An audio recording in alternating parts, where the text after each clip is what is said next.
Let's see. Yep, I think we're live. Nice. Okay. Yep. Okay. Good. Yeah. So yeah, welcome back. Yeah, we'll continue with this fan-made campaign. Last time we were roughly around. Wait, I would say one third the way through. 1 second. So we're doing the National League, and we've sort of gone through the first couple. Oh no, we're not even. We're nowhere one third, maybe 1/4. But yeah, so now we're up to this championship, which is for convertible cars, so open top cars essentially. It's a surprisingly strict requirement, considering there's stuff like that maybe that's set for that aren't in it. Yeah, and obviously a lot of them are like cars that you can only really get from Legends car dealership, with quite a big PP limit as well. So they pretty much fully expect you to buy those cars and upgrade them.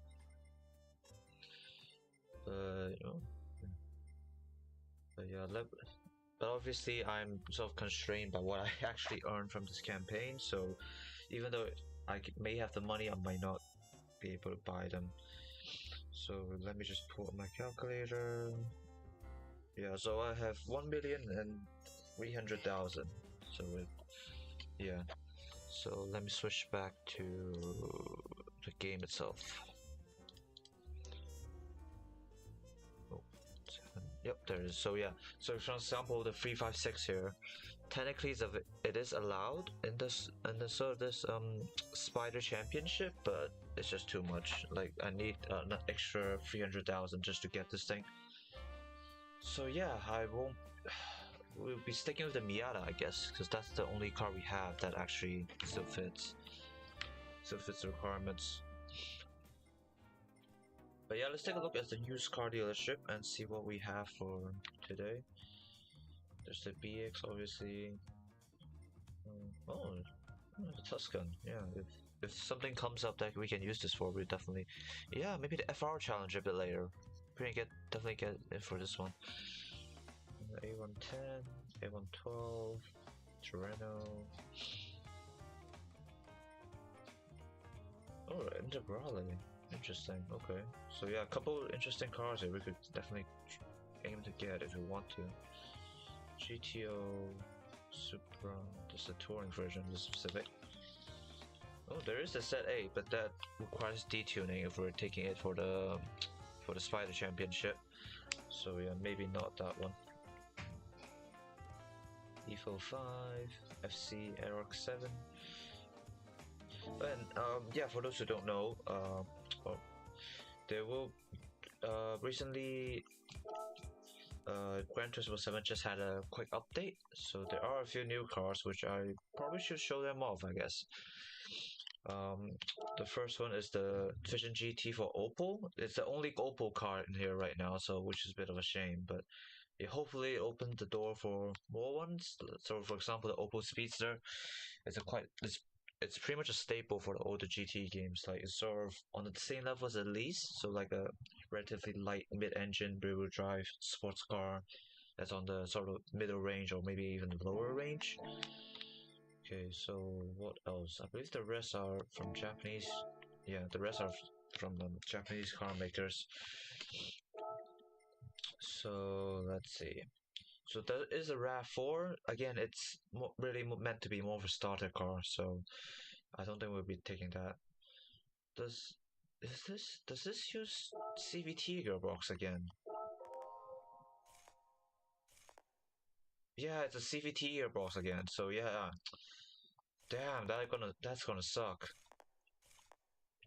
Yeah, I don't know why, but this game doesn't allow you to change CVT gearboxes out for like a proper automatic or manual. So yeah, that's gonna suck. Well, never mind. What else? Not here. So that's the only new car here. Hyundai. Yeah, the Elantra N for Hyundai. It is an electric car, but it's still an N. No, it's not electric. 2-liter turbocharged with 280 horsepower. Okay, this could be interesting. Yeah, okay. Yeah, I thought it was an electric car for some reason, but yeah, so I believe the rest are in used car dealership. So maybe not.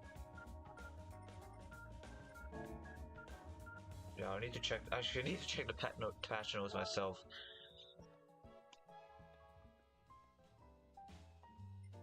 Oh right, this is definitely the new one. The Land Cruiser from the 70s. Yeah, again, it's a classic car, so it's not going to be much performance with it, but um, many people like to tune old classic cars and make them sort of track racing monsters. So another one for them to sort of mess with. Yeah. Oh, okay. The last one's a Mazda. Yeah. So yeah, here you can sort of see the full list. The last one's a Mazda. We'll take a look. Quick look. I believe that's the racing, like a track racing version for the Miata. For the Miata or the MX-5. So let's see what it say. Yeah. Spirit Racing Roadster. Is this like what they make for one mech, or is it a track legal one?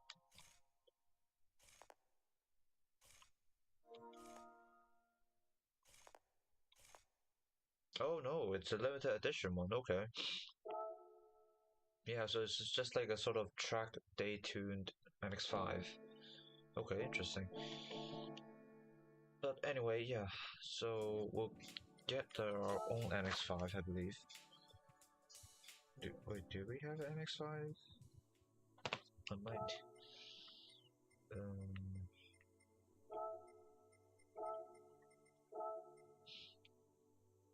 so yeah, I believe we do. Yeah, we definitely do. So yeah, it's a 2015 Roadster. This one. Okay. And for the Spider Championship, the 505 is the PP limit. So we can definitely get some upgrades for him. For it. No, wrong button. We do have stage 1, stage 2, stage 3 as well. Can't get stage 4, so this is as much as we can go. Sport hard tires, so we need to keep that in mind. Okay, so yeah, this is already pretty much as it can go. Racing crankshaft. Okay. Yeah, let's just stuff it with upgrades and see how high we can get. 505, that's quite a bit. Maybe it's to account for engine swaps, because obviously a lot of the cars here meant for this championship are like older cars, which they do have engine swaps for, so maybe that's why it's such a high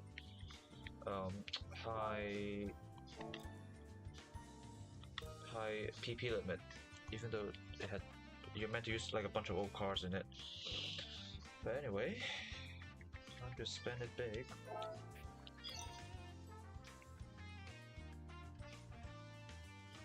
So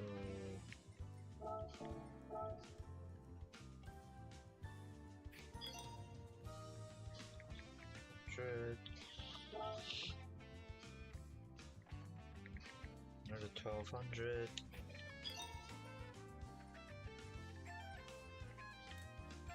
We could add a turbo to it. Yeah, it pretty much immediately kicks it up to that level.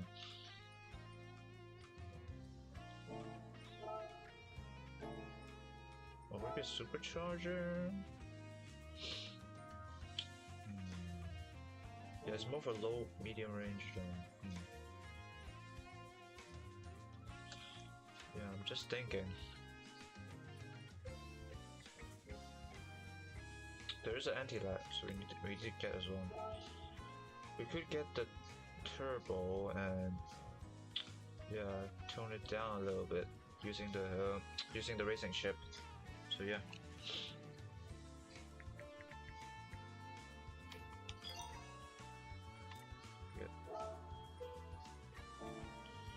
Okay. Okay, we'll stick with this then. 505, that's the target we're going for.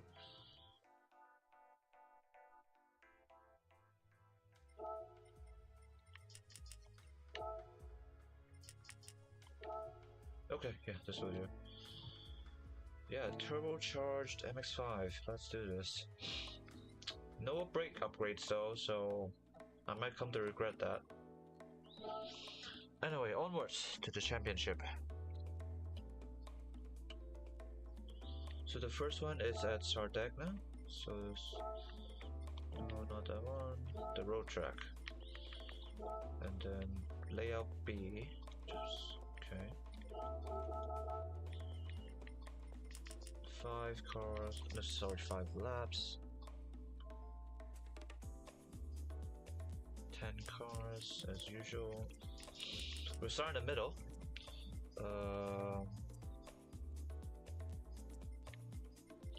Okay, let's see what the weather supposed to be.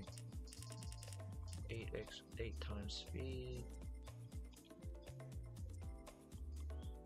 Okay, yeah, we'll stick with intermediate for the AI difficulty. But yeah, let's do this. Hope everyone's been doing well for the past week, and yeah, just enjoy the evening. I think it's quite. It is sunny, but it's quite cold. We're quite a bit chilly now where I'm at. Okay, let's see. Let's see how she handles now that with all the upgrades in it.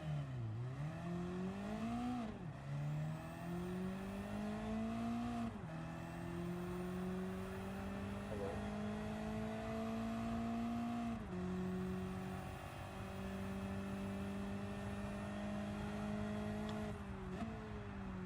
What is this Corvette doing?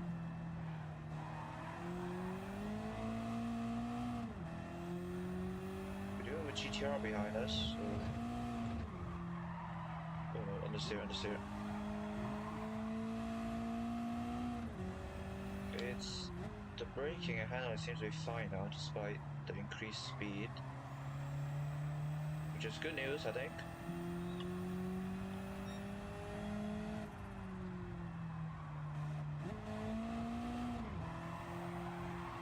Yep, it's just like there's a swing the wear out because of the increased power.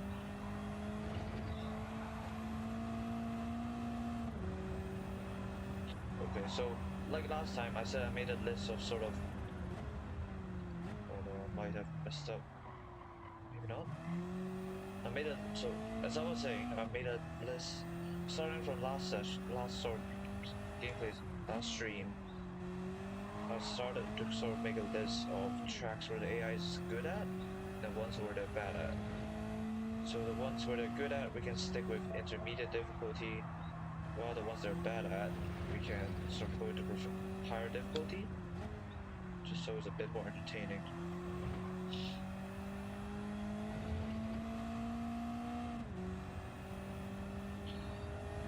And I'm not sure if the B lane of Sardegna is on here. Yeah, we'll add it to the list after this race.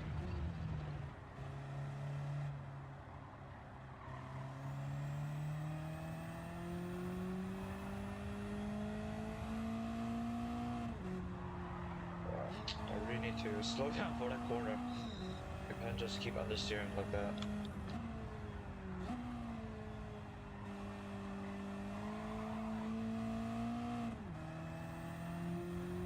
I'm surprised that the MX-5 is still handling this much power pretty well, all things considered. Oh, understeer. Yeah, gotta watch out for that.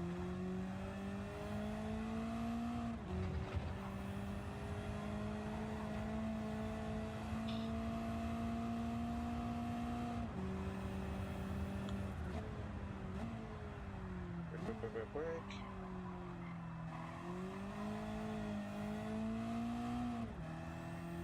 Oh, what?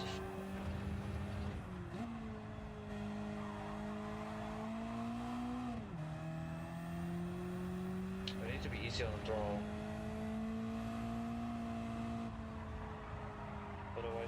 otherwise the car will just sort of swing the rear out.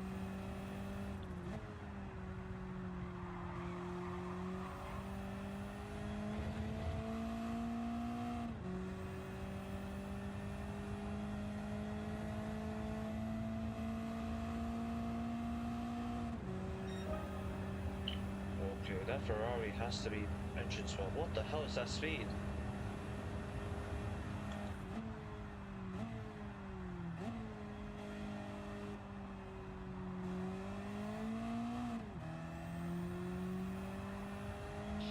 Okay, we need to focus here. Maybe stay in third for this corner. Just so we can sort of roll the car through instead of braking.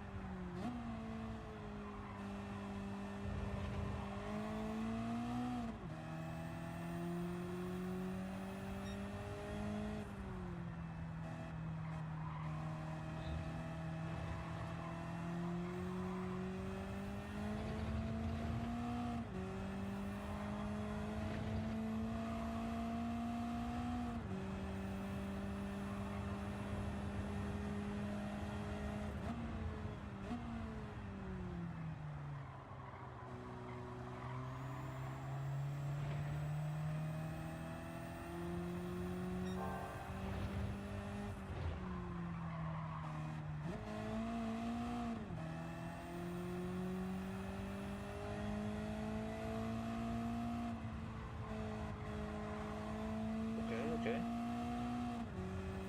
think we're getting hang of this track. And a car. He's gonna pull away though. That's the issue.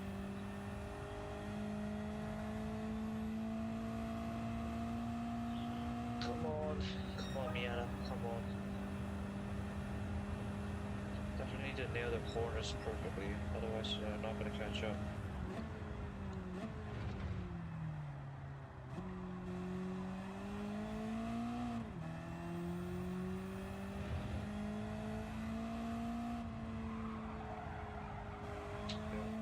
Still need a bit light tap on the brake to swing the car around. So get the car to start rotating.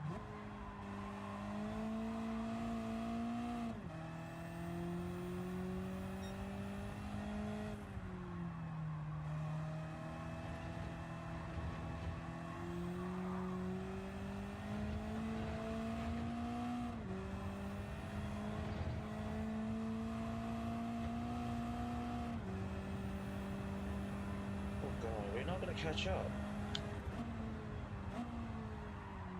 Shit.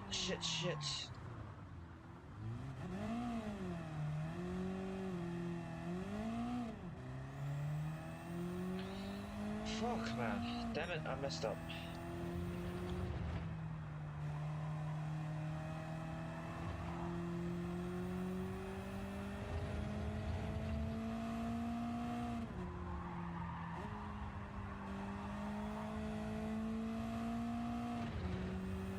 Damn.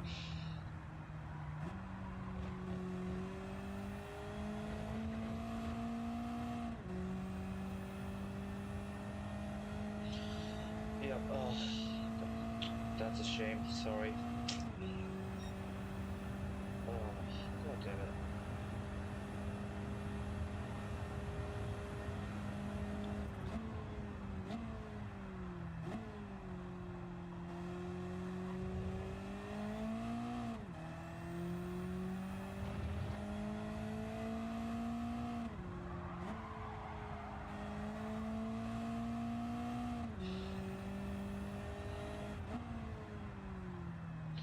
Not the best start to the stream, that's for sure.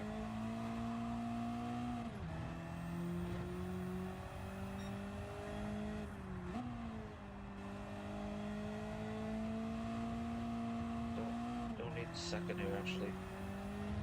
Can just stick with third.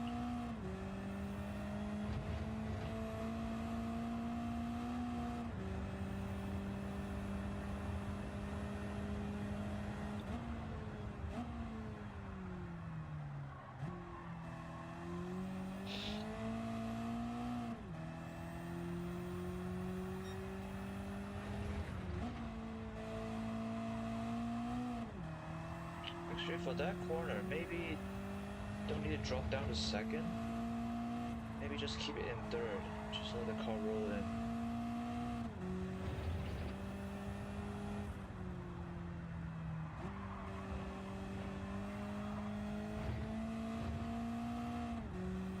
Damn.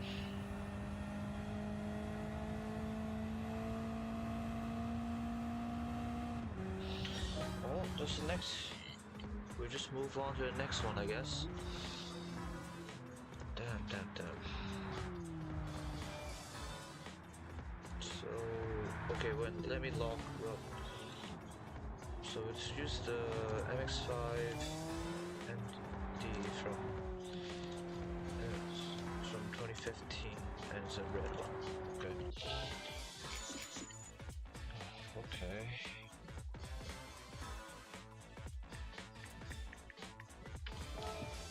Well, to be fair, I did mess up that corner on the second lap, but still. What? How much horsepower does that thing have? It's got to be approaching like maybe 300 with that much speed on the straight. Okay. Yeah, we'll stick for this layout of the Sardegna road, or even just Sardegna in general. We'll probably put it on sort of good AI, because if you look at the road course itself, it's actually pretty. There are a couple slow corners, but overall it's a pretty high speed track. So yeah, if the AI generally have a big power advantage over you, they're gonna excel quite a bit. Anyway, onwards to the next one. Not Monza, as much as I would love it to be. It will be East, yeah, Lake Maggiore East. So this one.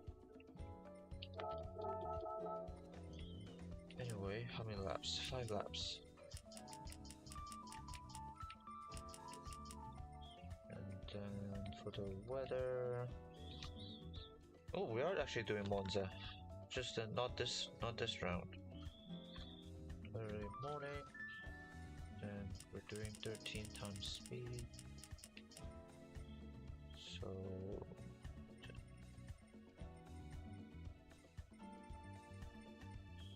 okay, we'll stick with intermediate again.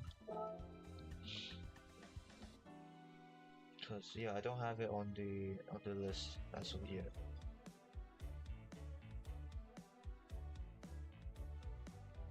Honestly, I could just add Tsukuba into sort of good AI section, because I'm pretty sure AI in general just does well on that track. Like even in older GT games, it's one of the better tracks that they run at. We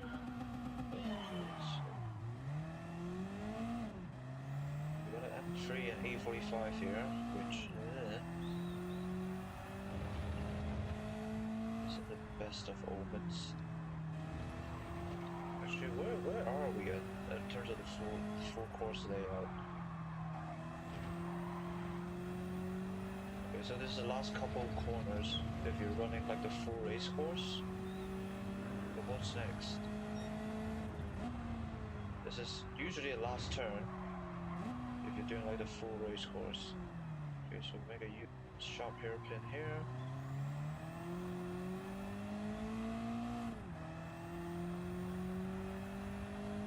Oh, okay, back towards the sort of carousel thing.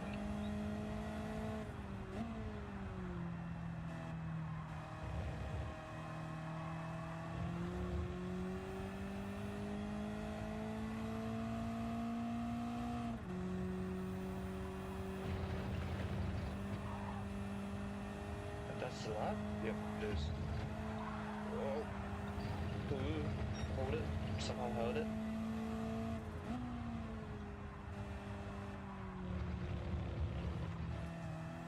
Sorry, give me a second. Almost there. Not quite.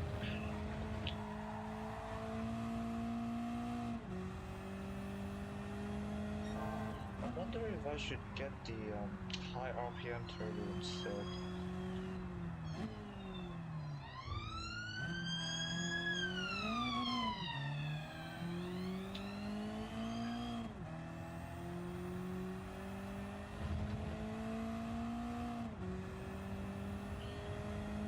We're not catching up, not quite enough corners. What the hell?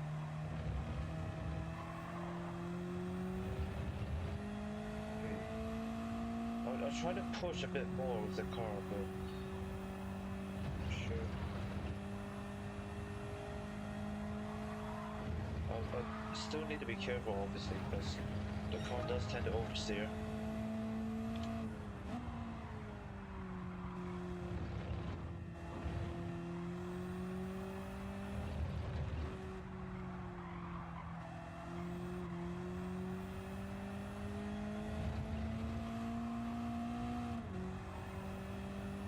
We're gaining slightly, so there is hope. Only for first power.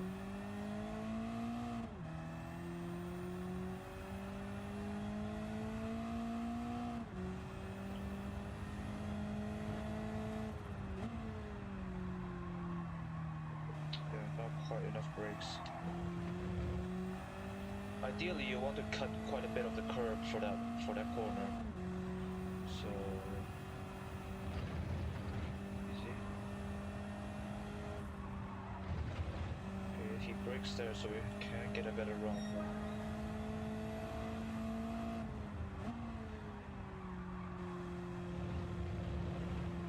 Around the inside, nice. Easy. This corner is actually pretty tricky. It's tighter than it looks, I think. That's the best way to describe it.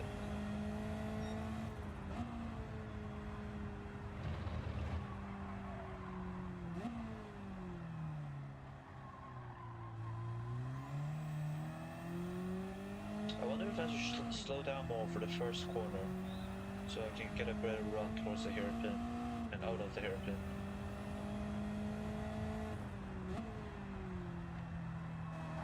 Oh god, fucking AI tried to kill me.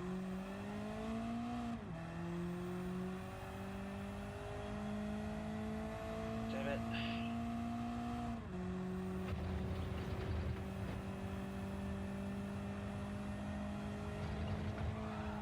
Easy. Hold the rear.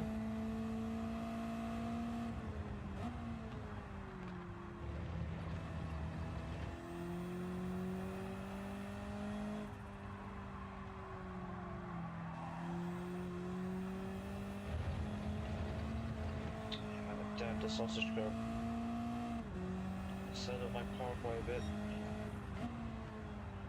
Let's slow down a bit more. Oh no!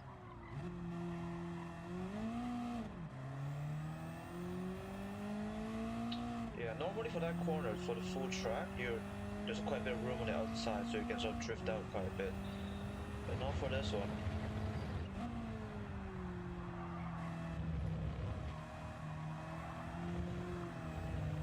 Damn it. Oh.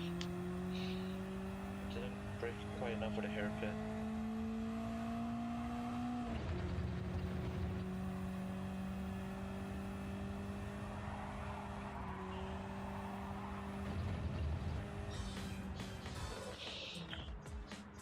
Second again. That rear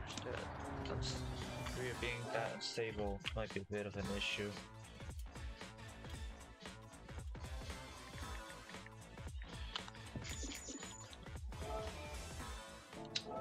You know what, let's get some suspension upgrade. Let's get a suspension upgrade and see how well the car handles there. If it increases the PP too much, I'll tone down the power again.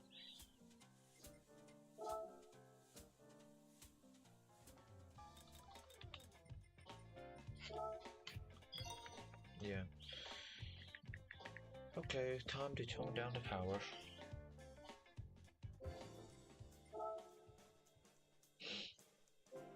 But yeah, that rear, we'll need to solve it somehow.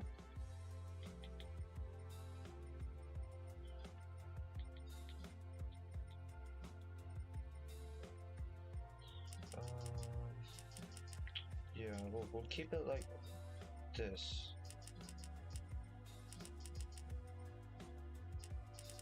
Maybe not quite as stiff.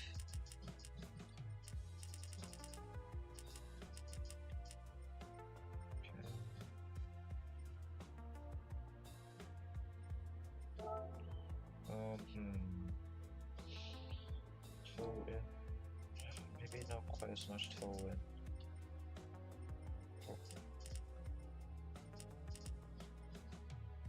I think the front, yeah, making the front a little bit stiffer.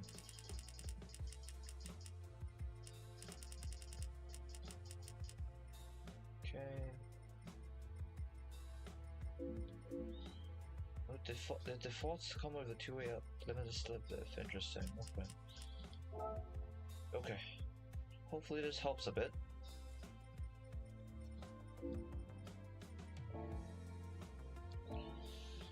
Okay. Anyway, next race, like I said, is Monza, which got a bad feeling about that one.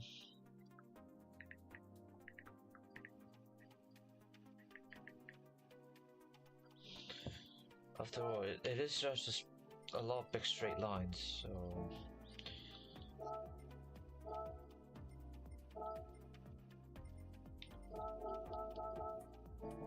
Oh, my bad. Ah, damn it. We'll change the settings inside.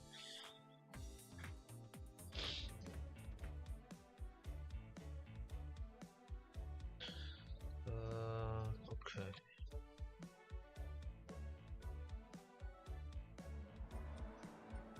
Race settings. Okay. Is it 5? No, 4 laps this time.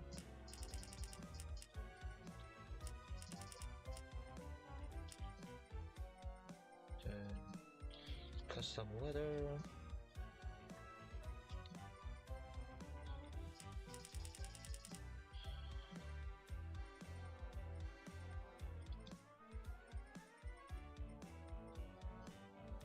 Okay. Okay. We will have quite the... Oh god, why is it rolling start? What did I do?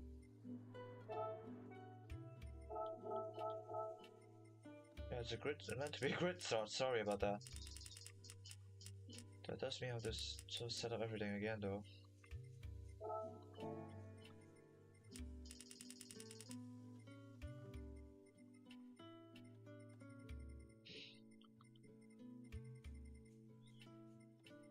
Okay, sorry about that. Yeah, you don't want to do a rolling start, that's for sure. It's horrible. In this game at least, like, it's not as bad in the older games, but this one, just terrible.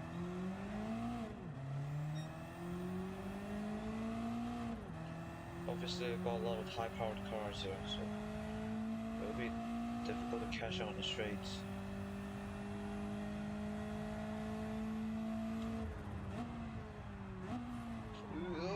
Sorry.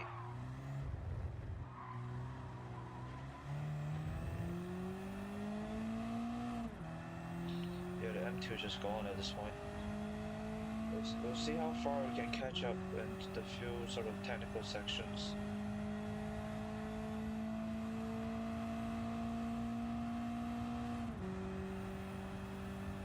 But yeah, I think the suspension is helping quite a bit.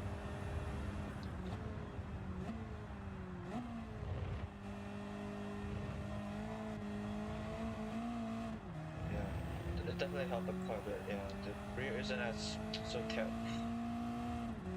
This isn't as oversteered now. Obviously, if you just stamp on the power, it can't go out, but if you're just rolling the car through the corner, it shouldn't swing as much as before.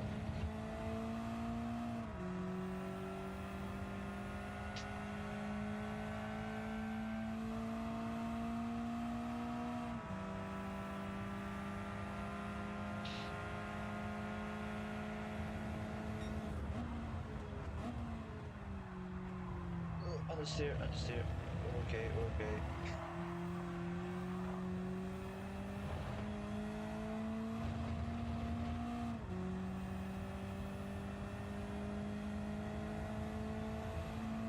Yeah, I don't think we're catching up. The horsepower difference is too much, I think. A little bit too much. Not even a little bit. It just is too much. What? What horsepower? How much horsepower does the M2 competition have?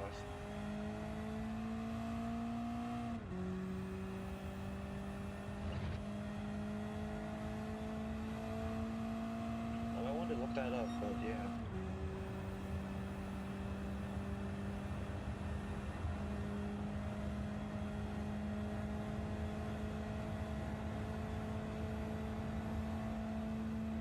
You know what? Let's do this instead.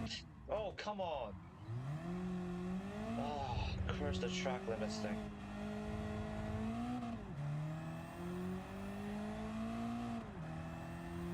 Yeah, I'm pretty sure you can do something like that in the older GT games, but definitely not in Gran Turismo 7. God forbid you do that. Damn it.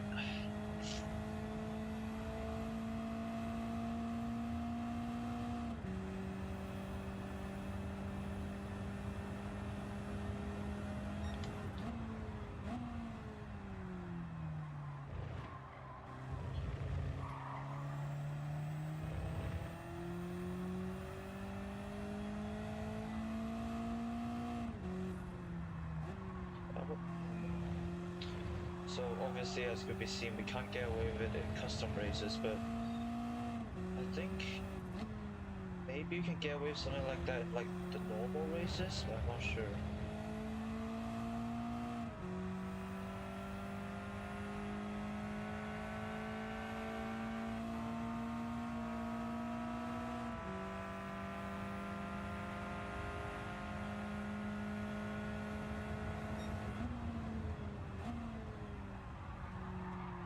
Unless you can. God damn it. Need to brake earlier for that corner.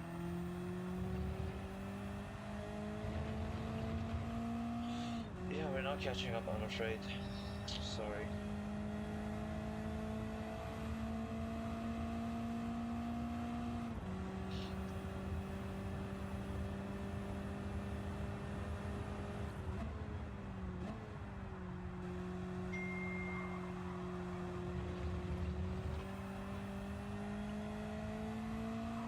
Easy, easy.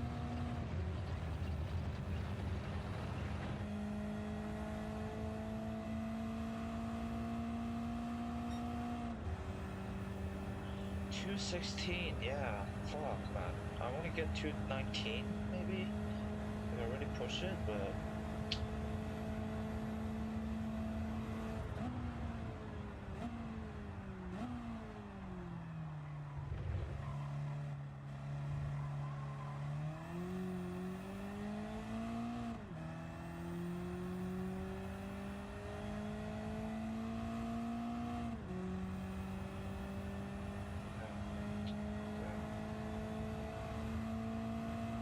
I suppose I'm not too sure if it makes too much sense, but it's just sort of the quirks of this game's sort of performance point system, where it sort of overvalues handling or undervaluing power.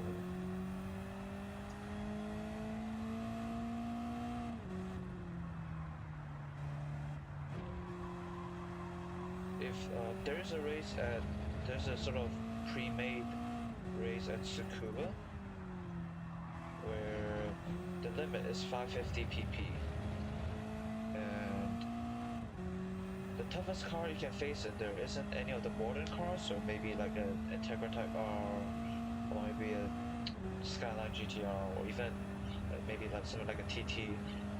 No, the toughest car you can face in there is the... damn. 1 second. The toughest car you can face in there is the Beetle. It's a Beetle swapped with the 911's engine. So obviously you can't corner for the Beetle can't corner for shit because it might have a few handling upgrades, but definitely not a lot. But because of its horsepower advantage, it makes up so much time on the back straight that it doesn't even matter if it can't corner and it can't turn. It just makes up so much time in the back straight that essentially the time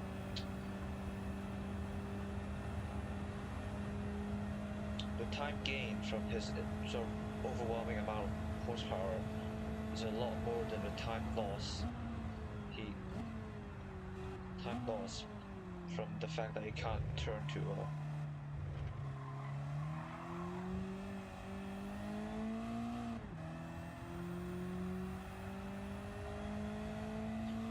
But that car is supposedly still within that 550 pp limit, even though it just outshines everything in terms of raw horsepower. So yeah, it's definitely a quirk of the power, sort of the performance point system.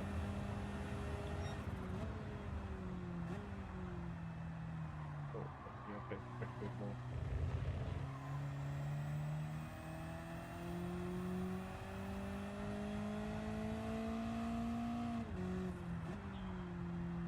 Granted, I'm not driving the best, but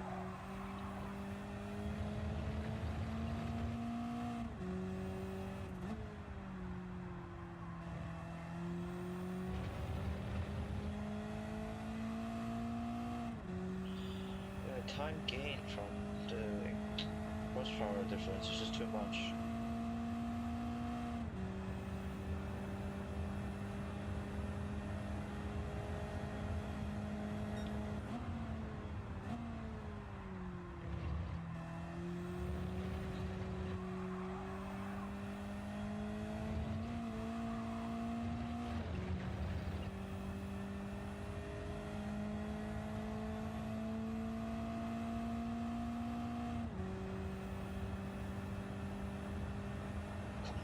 Well, it's last lap anyway, so race is over.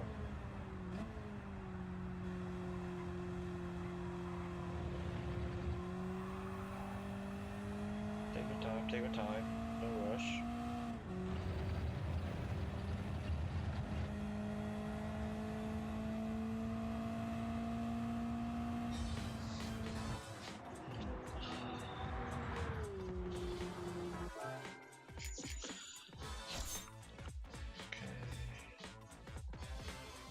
Second.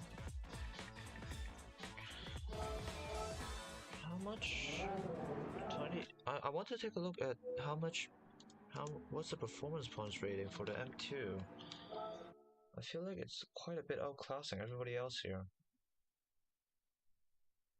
Anyway, after that it's back to Sardegna again, but that's for road course layout A.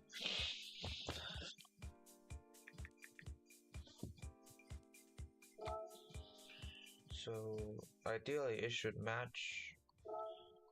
Ideally the AI should be giving cars that are around the 500 to 510 pp range. So BMW, let's see. Where's the Z8? Yeah, why is the Z4 actually? Why is the Z4 not allowed? It's still a Roadster. Interesting. Yeah, the Z8 is allowed, but not the Z4. 552, what the hell? How is that fair? What was... What? Yeah, it has 400 horsepower, like 200 extra over my MX-5. How does... Okay, I am confused. How does... How does the game decide what car to give you for, like, these random races? I am so confused. Yeah, what the hell?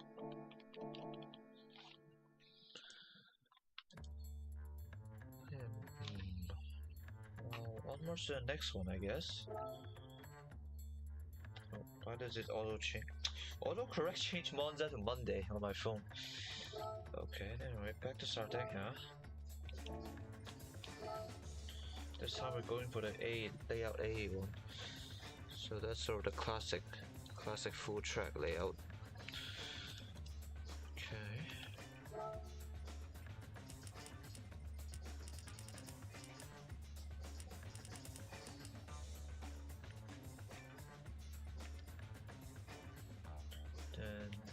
should be 13 times speed.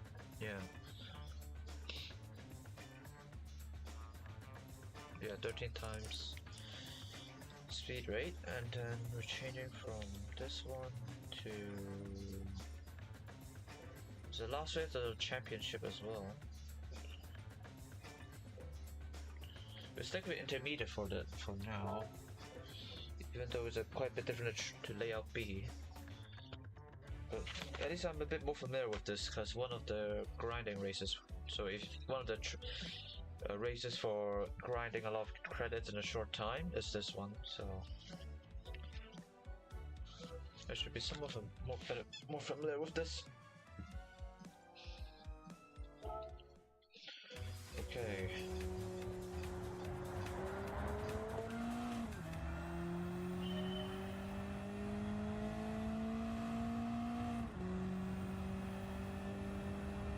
What is it? Again, set 8. Like we just went through the car in the dealership. It's like what, 440, 430 something PP? That's quite a bit above us.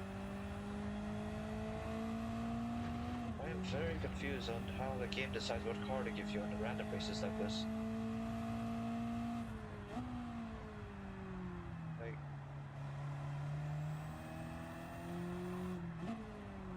Like the AI is stupid, but you don't need to be stupid to make use of like 200 horsepower advantage, or 100, or even just 100.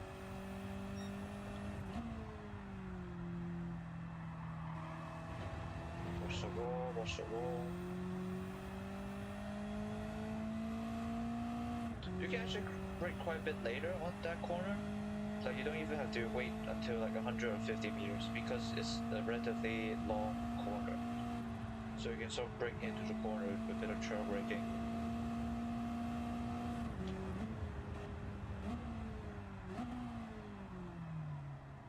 And maybe not that early. Maybe 120 or 130 meters for that 90 degree.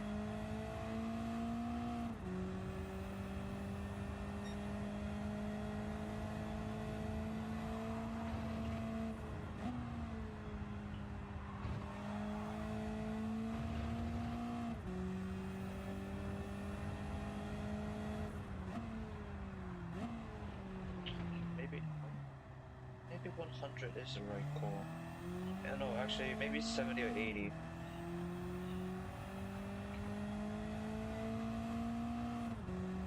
But yeah, I'll explain a bit what trail braking is. So normally, when you normally when you're just starting out racing, the instructors will probably tell you to brake while keeping the car straight, because there's sort of a limit to how much the tires can grip.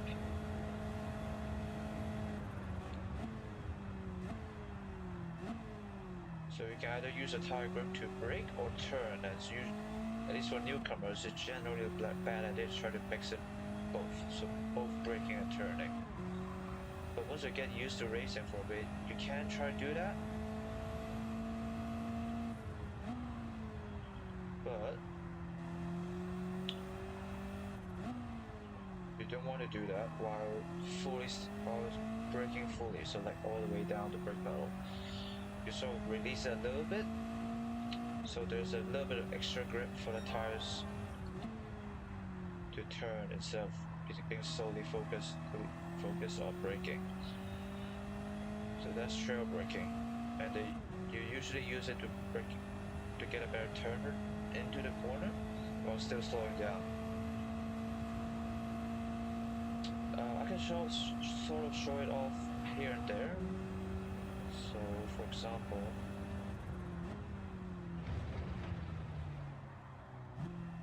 so something like that.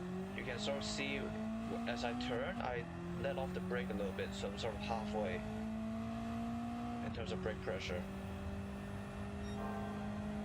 That way, there's extra grip in the tires to let me turn the car. Obviously, it's sort of you don't do it every corner because every corner is different. Oh, too late. Yeah, maybe 100 is actually the right call. 100 meters for that last corner.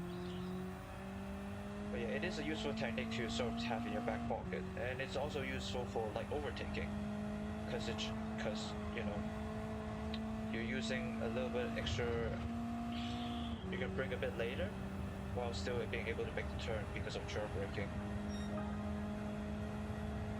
Yeah, okay, so maybe for layout A, we'll use.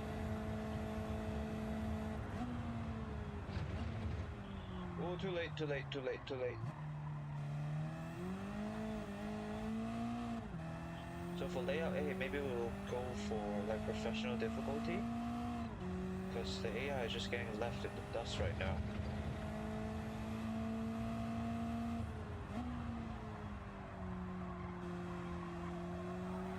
Easy, watch it. There is that one corner when we came up to it, I'll tell you guys, that AI is pretty bad at. But yeah, I think in general AI just doesn't do well on this specific track. Which, you know, a bit surprising considering they do pretty well the B layout, just not the A layout.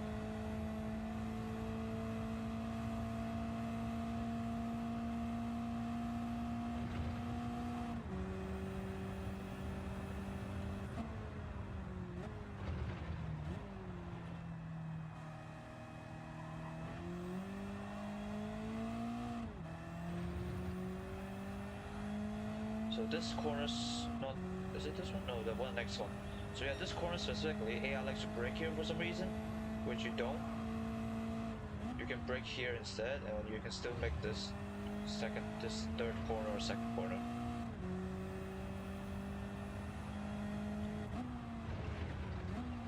Yeah, 100 meters is probably the right one.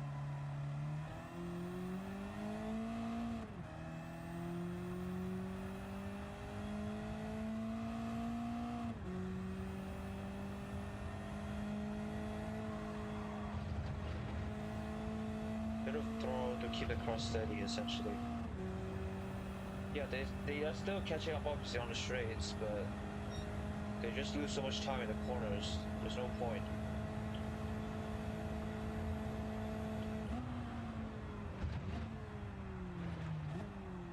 Oh right, there's also the last corner. So again, I'll tell you guys when we get to it, but essentially they'd like to brake for that one as well, last turn. But if, in general, we can just sort of lay off the gas a little bit and you can go right through.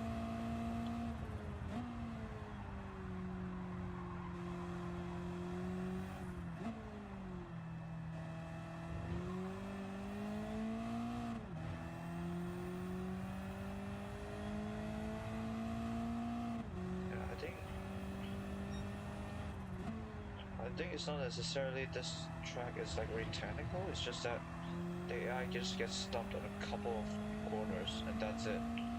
It's really slow around the entire lap.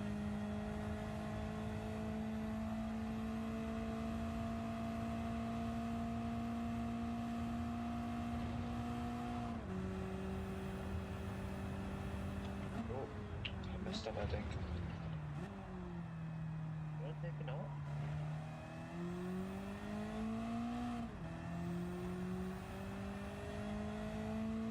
Now they're catching up, I think. Yeah, maybe.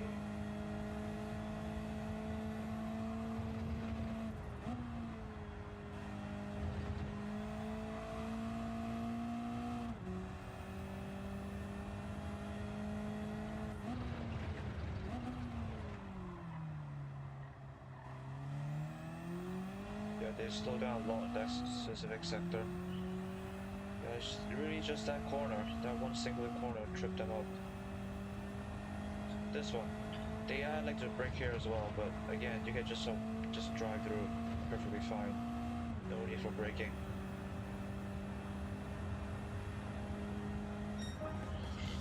Perfect. First place. But yeah, so for side deck now, I guess for the B layout we'll put it as good AI. But for the A layout, put it as bad AI.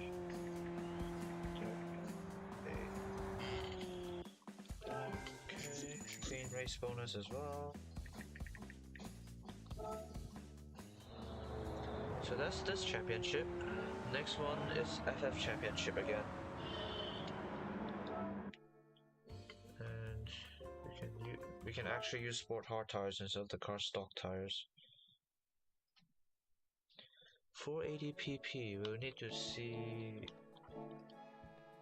Well, there's two options. We can get something new, or we can just use the BX, the Citroen again. Depends on what they have, I guess.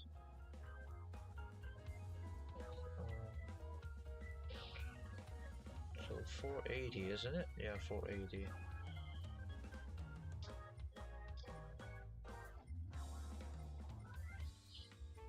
To be fair, there isn't a lot of like high performance front wheel drive cars. We're definitely not using that, that's way too high. Yeah, nothing here.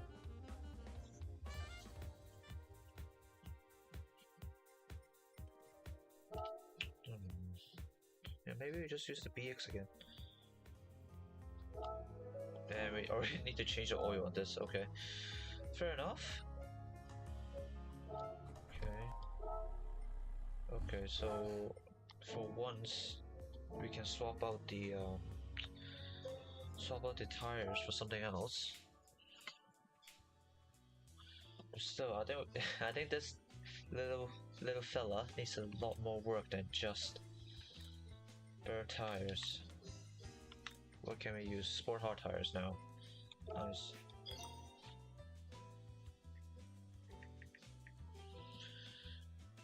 $509. Oh god.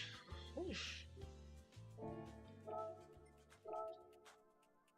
That's way higher than the limit, that's for sure.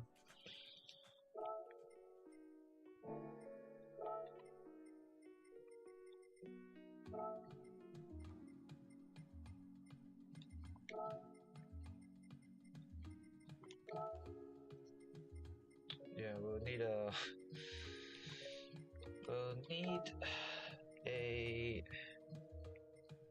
power limiter for this.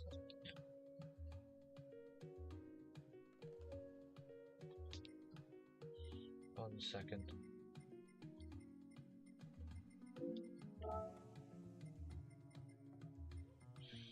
Anyway, let's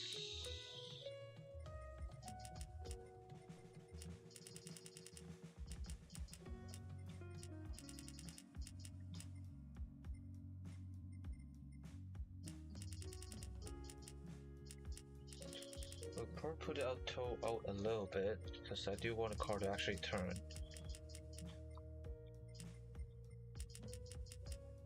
Or maybe even, yeah, maybe a little bit toe in actually. You don't want a car to sort of get into oversteer.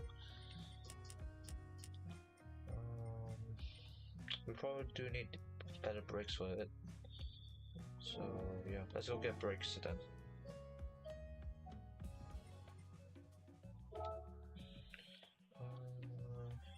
Okay.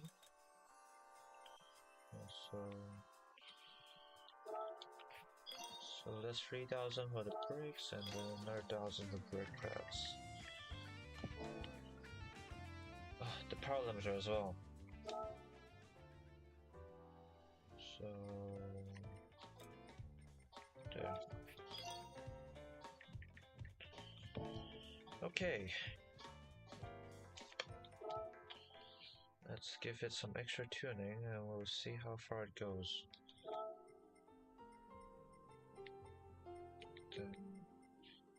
This one. 480. Maybe all the way down? No, definitely not. Yeah, this will do. 150 horsepower Citroen BX. Okay.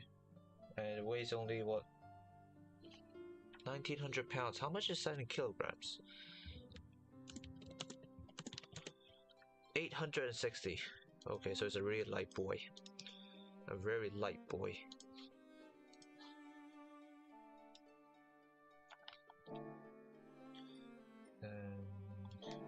Okay.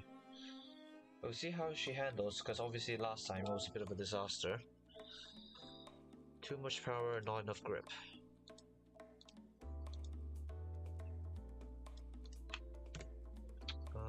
Yeah. Citroen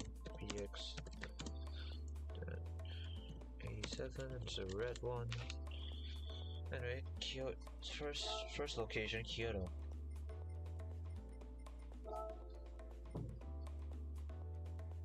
We do have Miyabi as the sort of, so this one has the good AI track. But now we're going for the full course, so the Yamagiwa.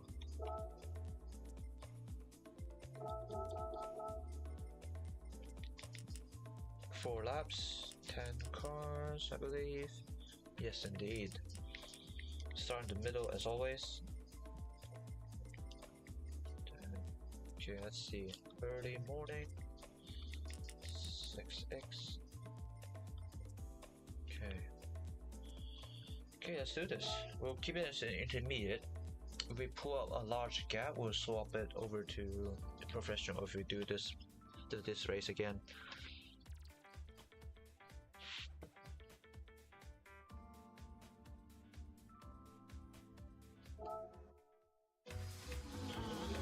We've got a Mustang here, as well as a Mini.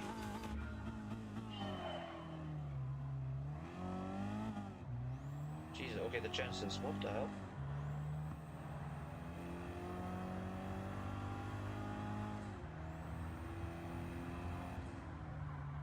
Definitely a lot better than last time. At least the car turns.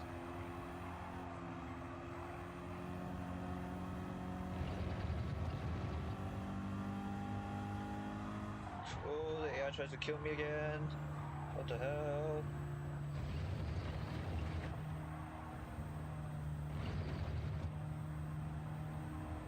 Oh yeah, this thing has the stock gearbox. I'm gonna run out of gears at this rate.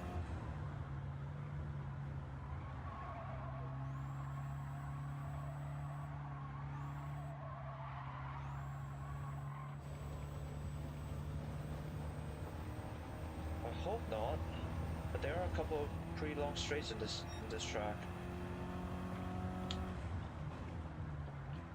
Yeah, the brakes are really coming in handy now. Why are you braking? Why are you braking?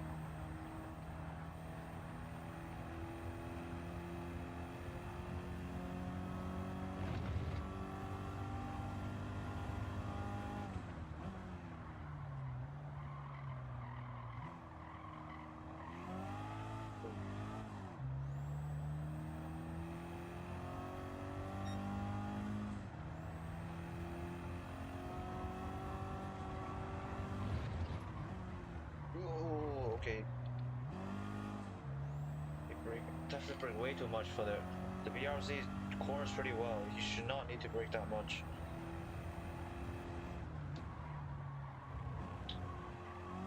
Maybe the front is a little bit stiff actually.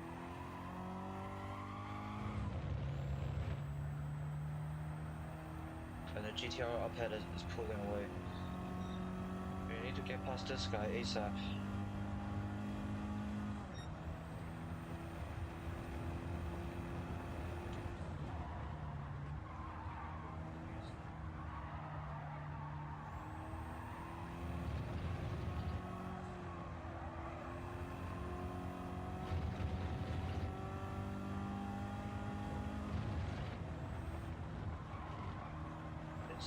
Yes.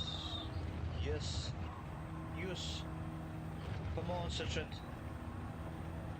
Stun on them hoes. Stun on these fools. Come on.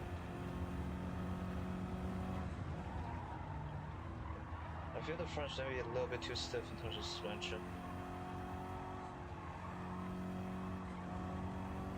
But we can sort of change that a little bit before the next race.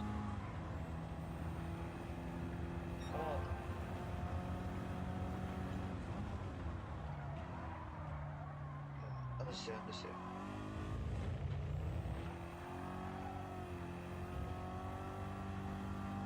I definitely need to brake earlier for that one. That was a downhill into an hairpin, into sort of a chicane, so need to be careful.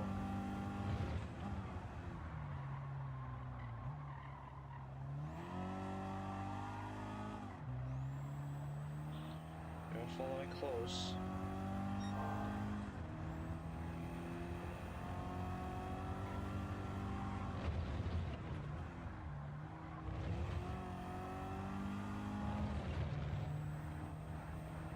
that one corner again trips them up.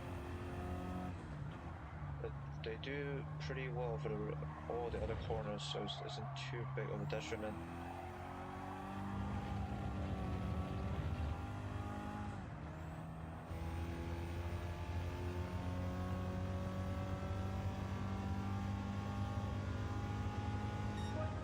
This speedometer goes up to 200. That's pretty optimistic for a sort of stock BX, but okay.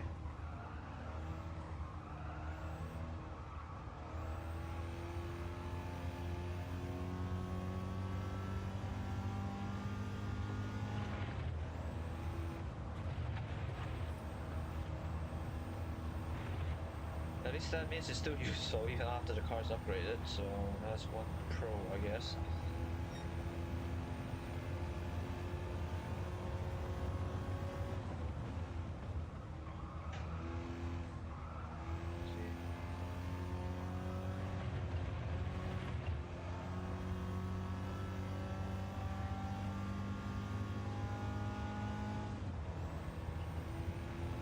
A bit earlier. Maybe a bit too early.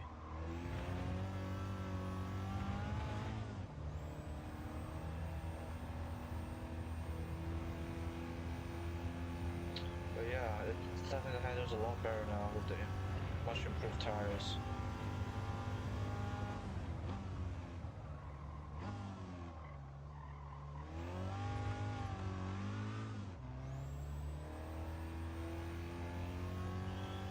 The AI is keeping up close though, so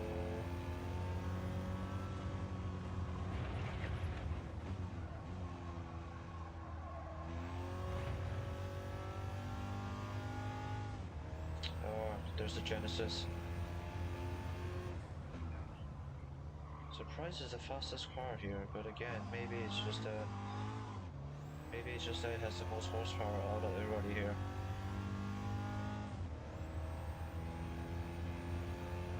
Even more than like the R32.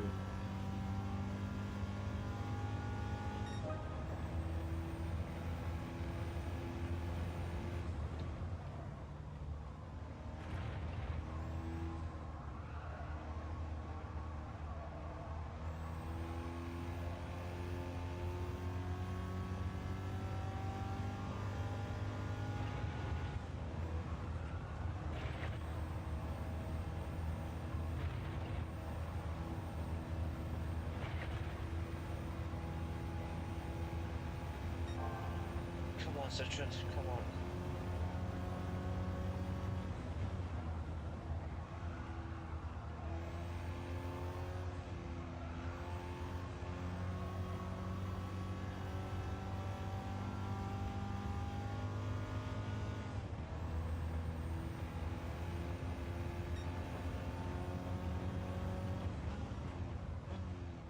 Yeah, that's a bit better. Maybe right at that 100-meter mark, but yeah, I think it's good enough for now.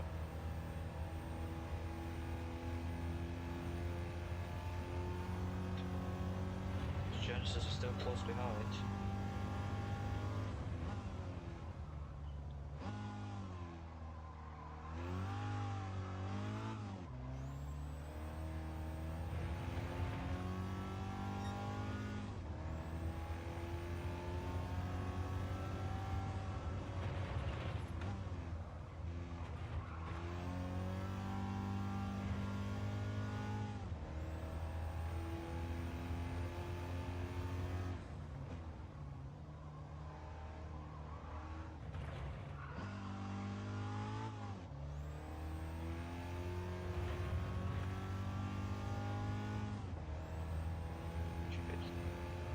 Do we need to block? No, we don't need to, okay. Relatively easy. Just thinking of the Citroen making it work, but okay. Okay, we're back to Lake Maggiore now, but that's a full road course. Yeah. I guess we'll add this one to the sort of good AI as well. The AI kept up pretty closely all the way through.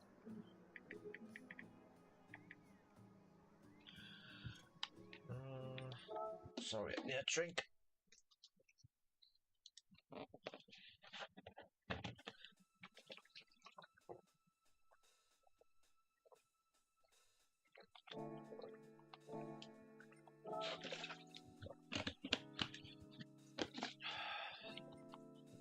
Okay.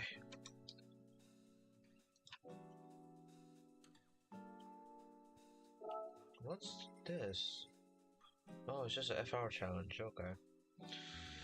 Yeah, these races, not the best. So we're doing the full course this time, which I actually quite like as well. I do quite like the full course racetrack. Got a good flow to it.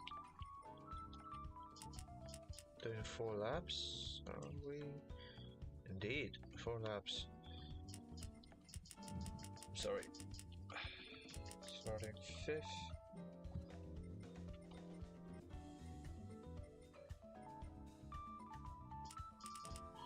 Six times speed. Starting sunrise. Then S02. Is it? No, 1, sorry. Okay, we'll stick with intermediate again.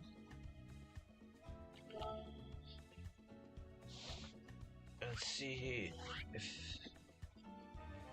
if the AI is keeping up, or it should be. There are quite a few long straights in here for high-speed sections,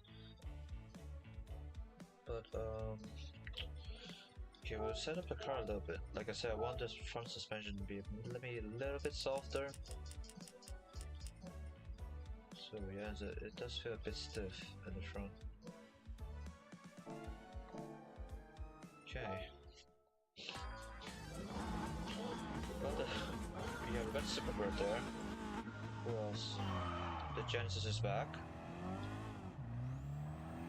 There it goes. We got 2 Genesis! 2 of them, what the hell?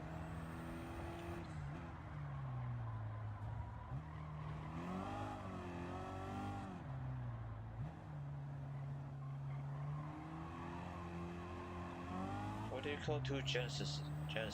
Like, what, 2 Genesises? Genocide, maybe?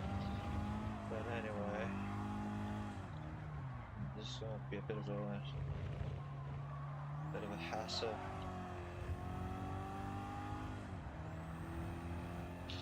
The Subaru is pulling off though, pulling away the 22B.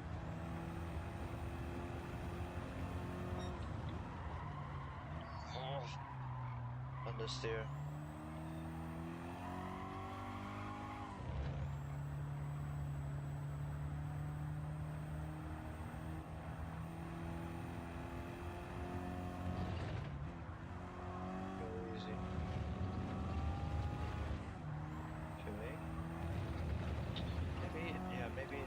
A little bit too much for that one. And this Genesis is stuck behind the Evo, at least for the moment.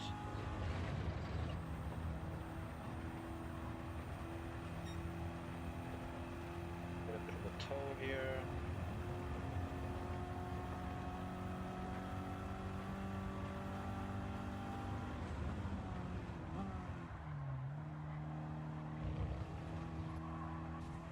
Excuse me. Yeah, you can't cut that corner quite a bit using the curves. You are going over the mini sausage curves, but usually that's fine. Even in like race cars like GT3s.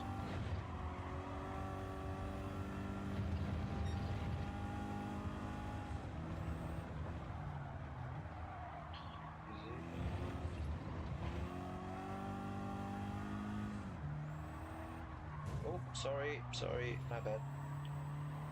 Coming through. Yeah, 2 Genesises are coming in fast. Hold it down. Whenever there's a bit of downhill, I think the suspension just can't take it. So I might need to stiffen them up again.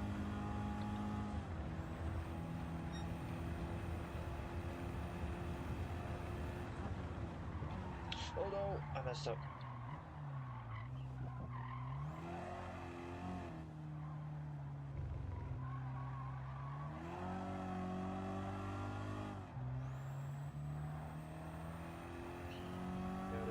close.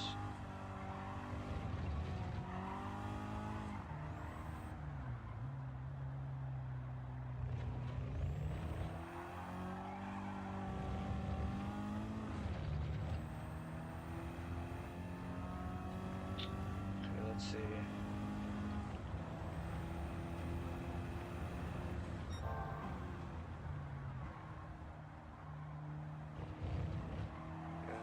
A bit better for this run.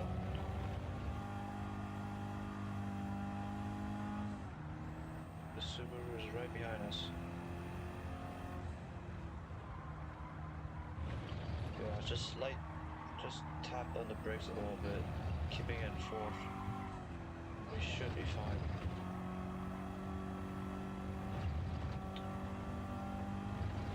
So yeah, this section is the main sort of pain point for the AI. But they can immediately pretty much catch back up on this straight.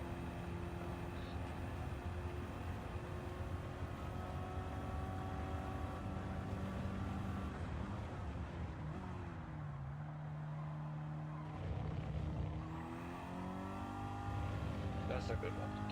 That's the line you want to take.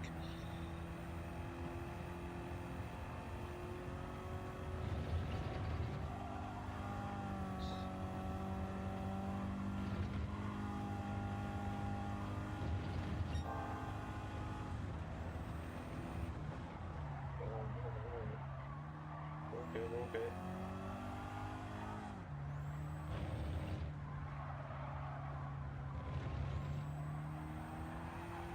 Still need to watch out for understeer, even with all the upgrades.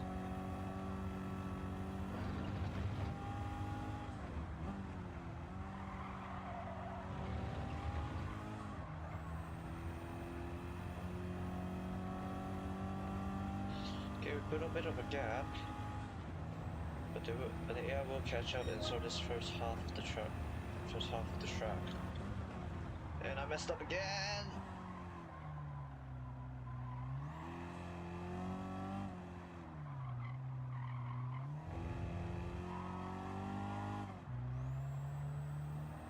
Damn it. The first turn always trips me up.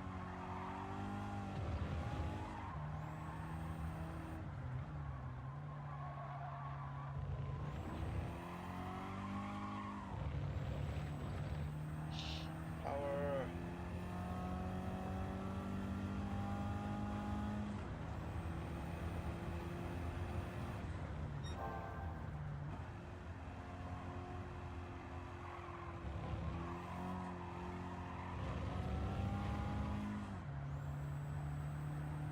A bit too early for that one.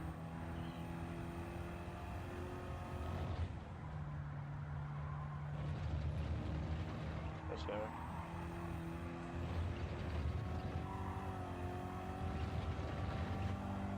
Should be able to build a gap here.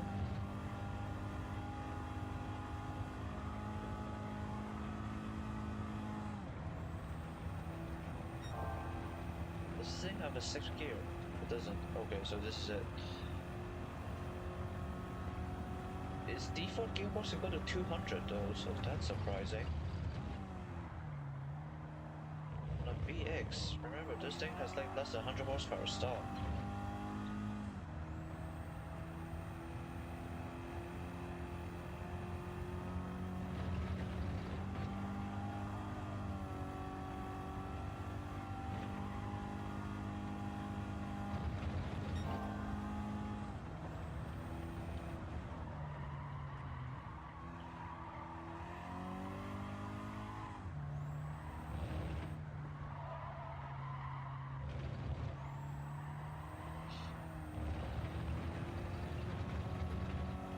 Okay, we got a bit of a gap again. Nice.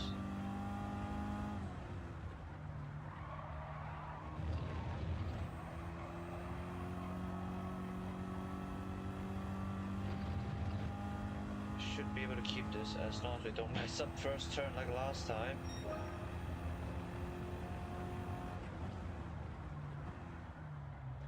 Yeah, better. It's generally okay. It's okay to sort of go a bit slow on the first turn. So you can line up a better line for the second turn. This one you don't want to go full throttle, even though you usually can. Again, to line up a better line for this part. If you're overtaking, you can sort of just go full throttle to overtake them, but you need to you get a really compromised line when you go to the second corner.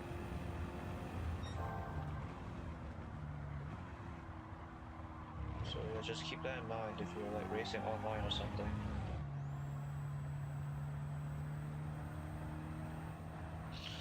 Oh god, here comes the Genesis.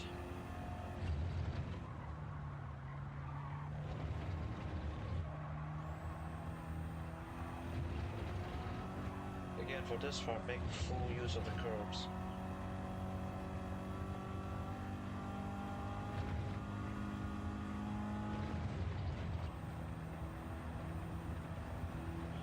Okay, got a good gap. And the Subaru overtook the Genesis. Okay, interesting. Can it hold on though? That's the thing.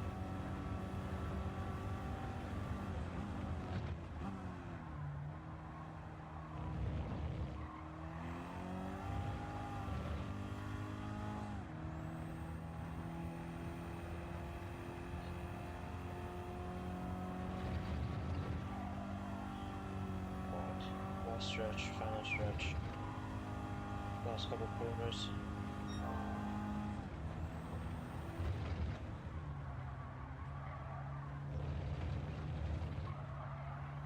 Push to understeer.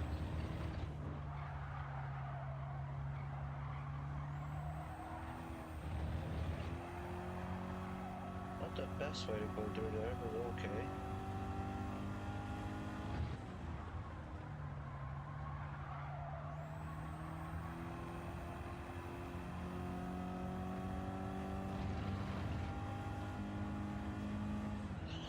Okay, nice. Oh, the Subaru held on as well. Held on to the second. What a champ. Nice bunch of cash as well. Okay. And we got first for this one as well. Nice. So next one is at Interlagos and it's 5 laps. That's quite a bit for Interlagos, isn't it? Granted, it is a good track, but still. Let's see. So okay, 5 laps, 10 cars. Do I have Interlagos on the list? No, I don't. Okay.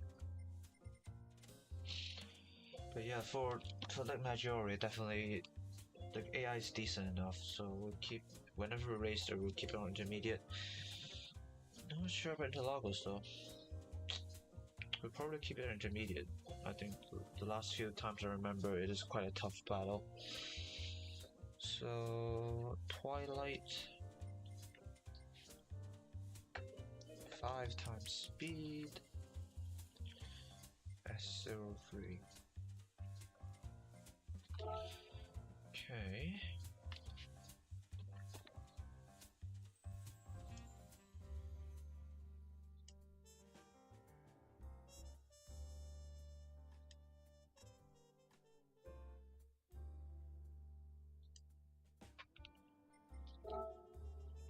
Okay, so what do we have? We have the Focus, Integrale, Master Racing.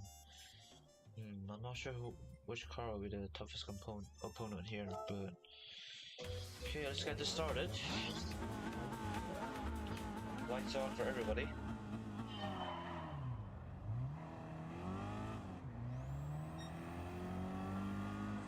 There was a BRC and a Charger.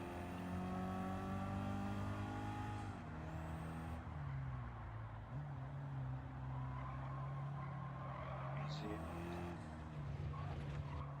Sorry, coming through.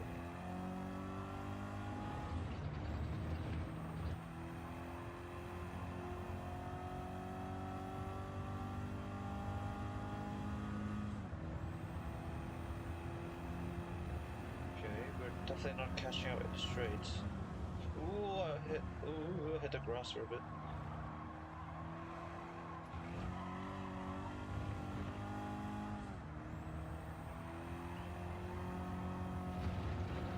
I'm pretty sure the Focus RS is like front wheel drive as well.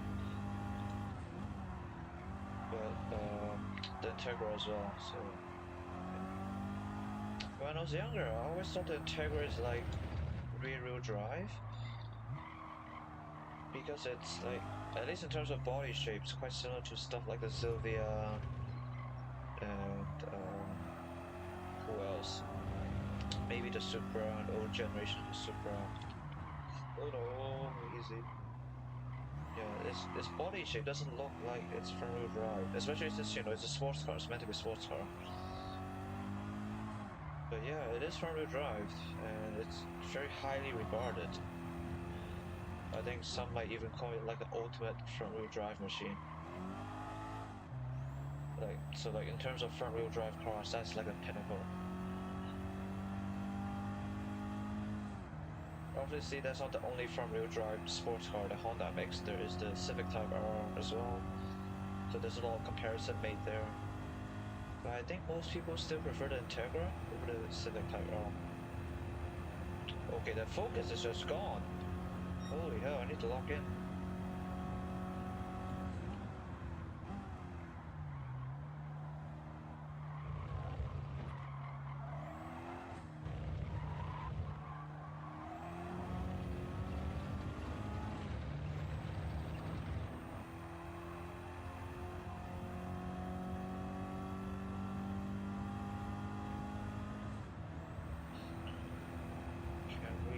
Close the gap, that's the issue.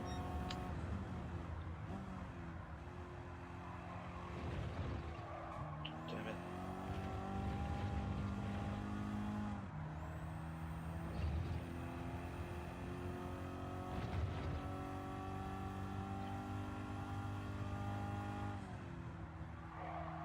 Don't need dirt for this first half, then we drop the dirt for the second half.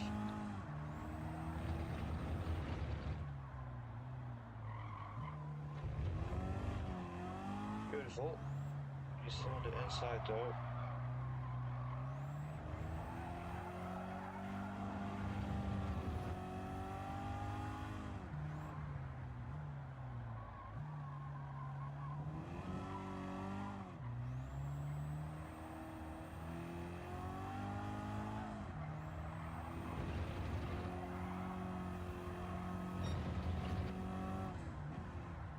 Definitely the big hard for this one. Get a very run out of into the back start line straight.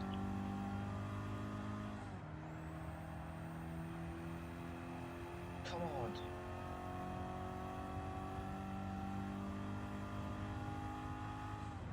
Yeah. Even in the slipstream, we can't quite catch up.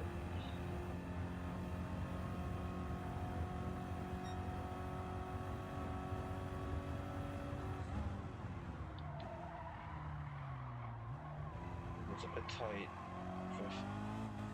It's a bit tight with all the 50 meter banner. So I want to break a little bit earlier than that.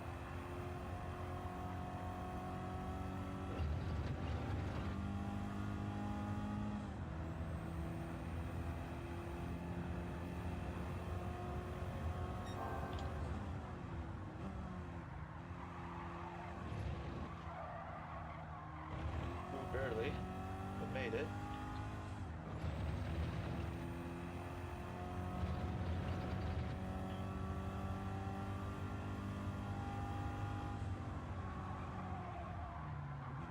I forgot to brake. Damn it. Yeah, still need a brake for the first half of that corner. So yeah, I know you're there.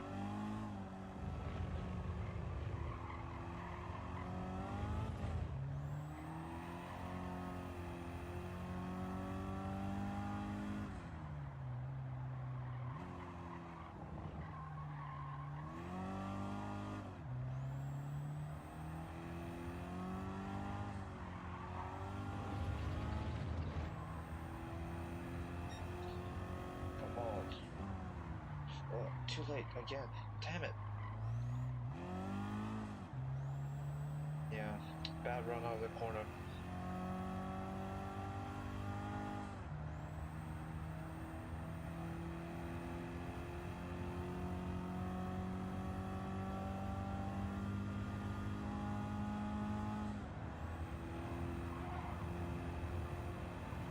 Block there. Yeah, definitely bad run.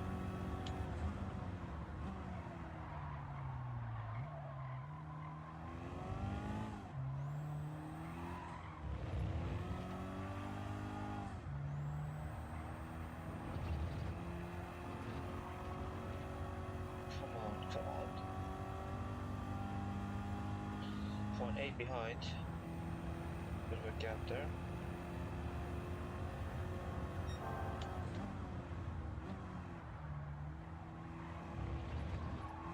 Easy on throw. A little bit wide, but we're okay. Almost there. And starting from here, we should have the advantage.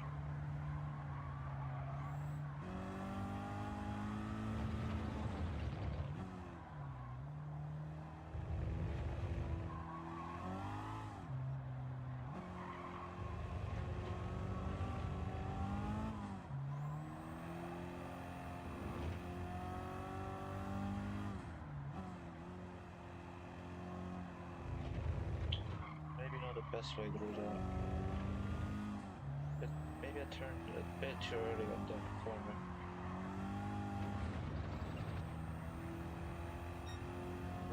Brake early.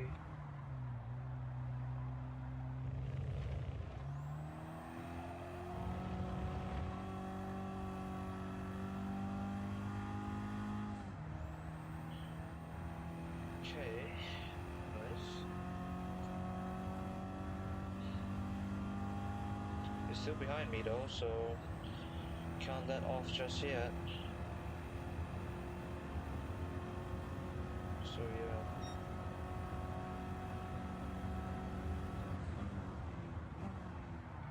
Yeah, around sort of 60 to 70 meters is the braking point we're looking for the first corner.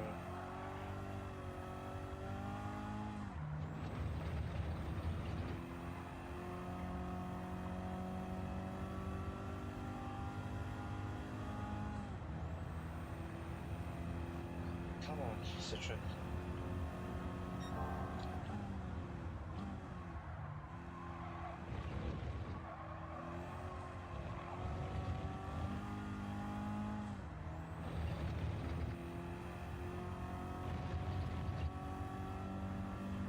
Still behind us.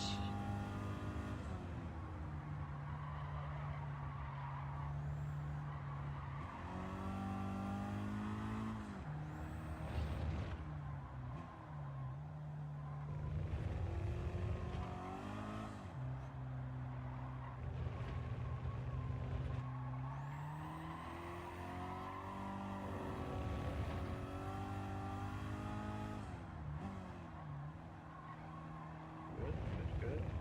Much better.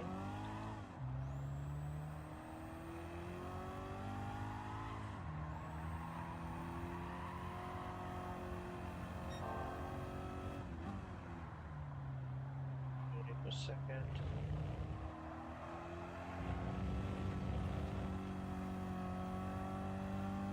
Okay, that should be big enough of a gap. 1.2 seconds. Should give us enough time to get to the line before he catches up. Should.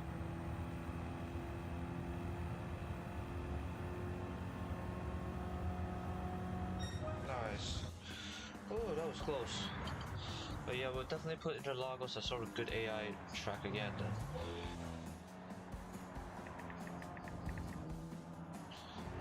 Cause yeah, they focus follow me all the way through pretty much.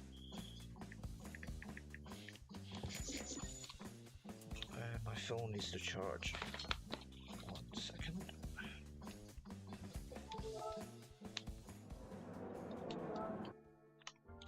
Okay, Okay, we got first again. The last race of the championship is the Goodwood Motor Circuit. So Goodwood, not the hill climb not the hill climb, just the circuit where they do Goodwood Revival. So to the UK we go.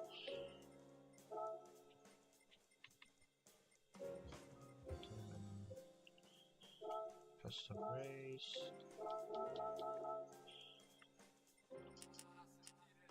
8 laps. Well, it is a short track, so we'll stick with intermediate for the AI difficulty as well. In terms of weather, it's the early morning.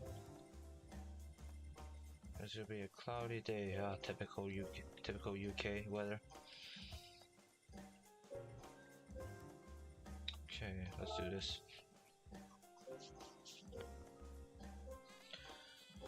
So, yeah, it's actually going pretty well so far, despite a bit of a rougher start. So, okay, what else?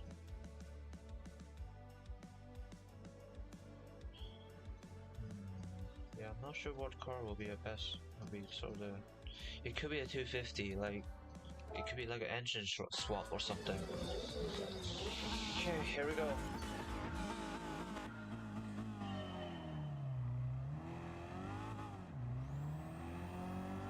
Here's the Evo 5. Yeah, the 250. What the hell is that engine?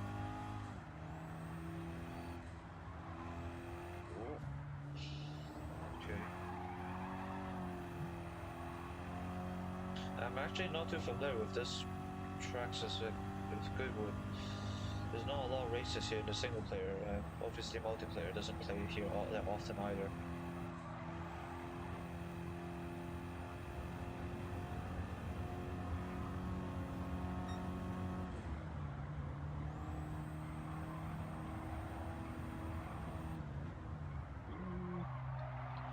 Sorry, coming through. The M3 is just going though.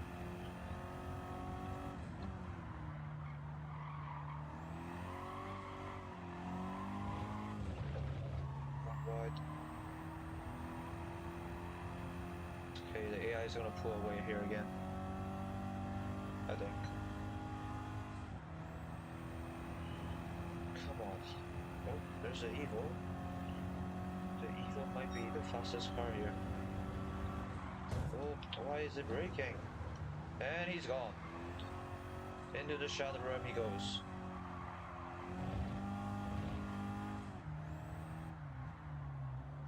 Be careful here, don't want to hit the barriers. I think that's, yeah. I'm not sure when that's added, but I'm pretty sure like in the early years of Goodwood that wasn't there. They did had to add that back in after a while. Or at least after running so the Goodwood Revival series for a couple of years. Oh no! Okay, pick up the CT again.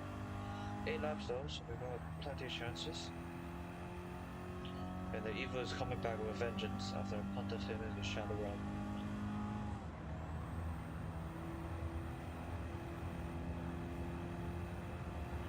We need to catch up to the Beamer up front.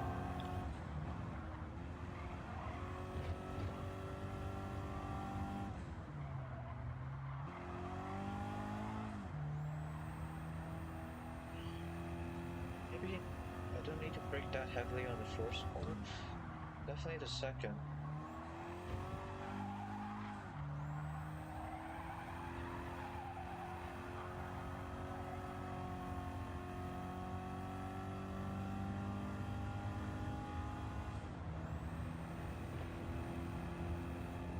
Got past that Audi. But here comes the Evo again.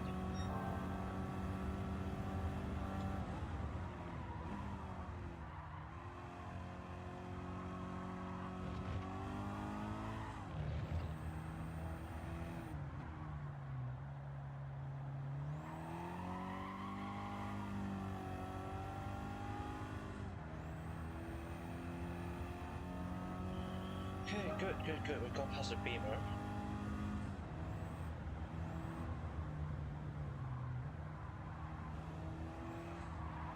Yeah, 4 4th gear should be enough.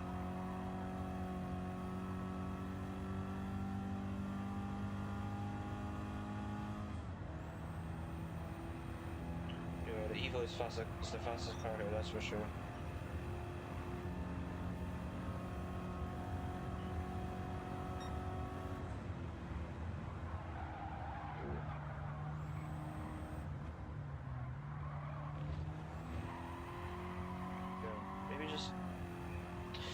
I'm a bit hesitant to go just let the car roll through, but yeah, slight tap on the brakes is enough for that one.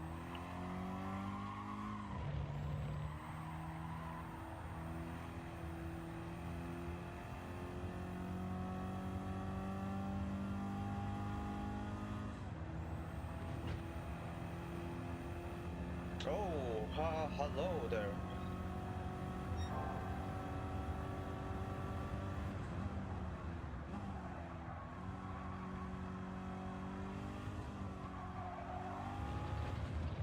That gave me a bit of a jump scare.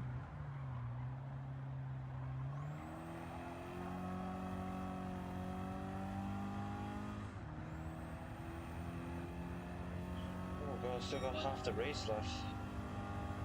We should be able to hold on, but provided that we don't make any sort of big mistakes.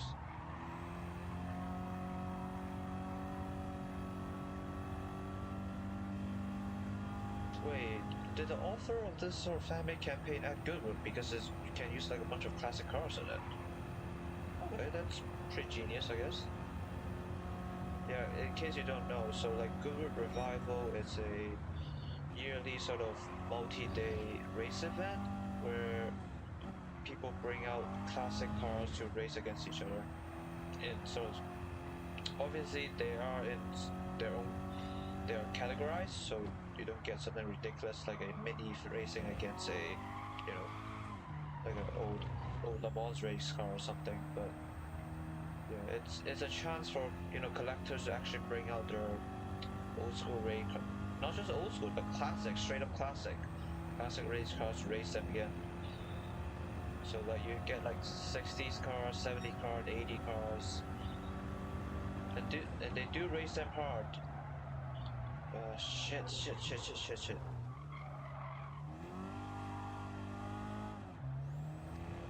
Not sure what happened there, but essentially I got distracted. But yeah, like I said, so Goodwood Revival is a chance for these collectors to race their sort of classic race cars or just street cars that get sort of turned into a pseudo race car by, like, you know, pulling out the interiors and stuff, do some light tuning. Okay, I actually need to focus here, fuck.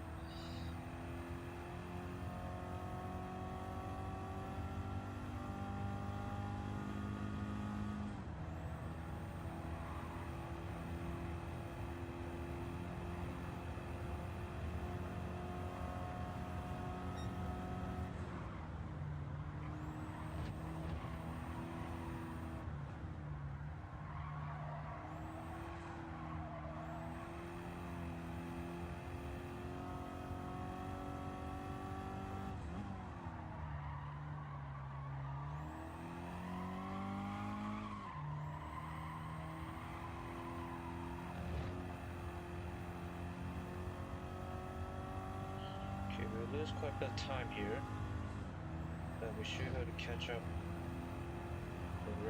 through the rest of the lap.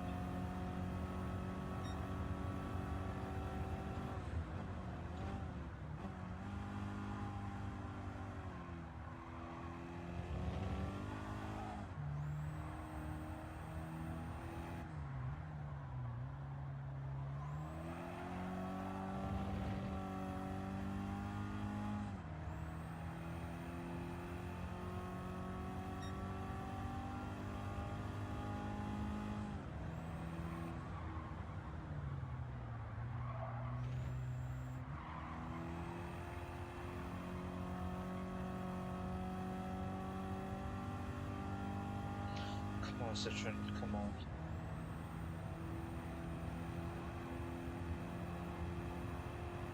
So 3 laps, maybe?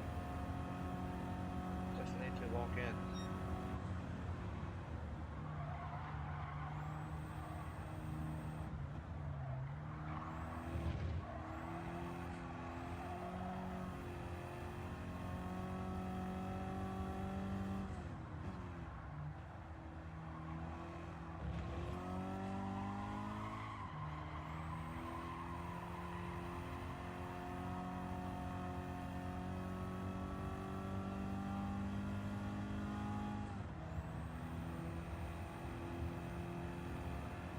1 second behind. Probably 1.5 once you get to the end of the straight.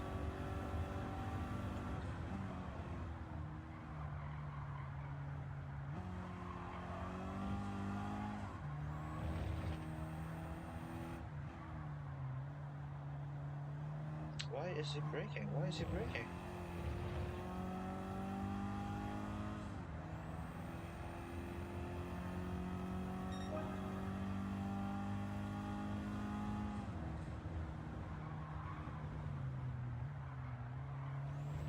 It's a narrow track, it's not easy to overtake here.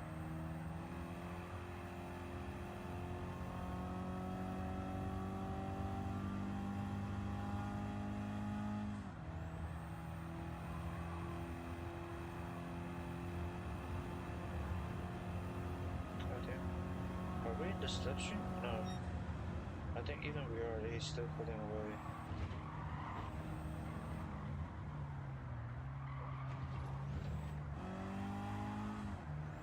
Okay, good overtake. Now we just need to hold it. Shit!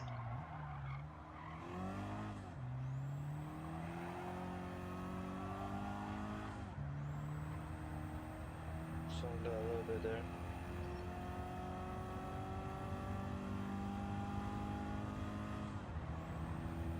Blocking.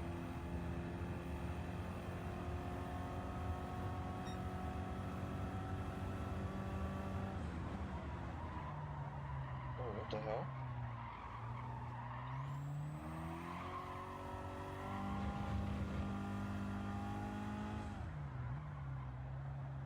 What just happened? Maybe I turned a little bit too much, or maybe brake a little bit too late. Okay, yeah, it's down to the last lap. Come on. We can do this.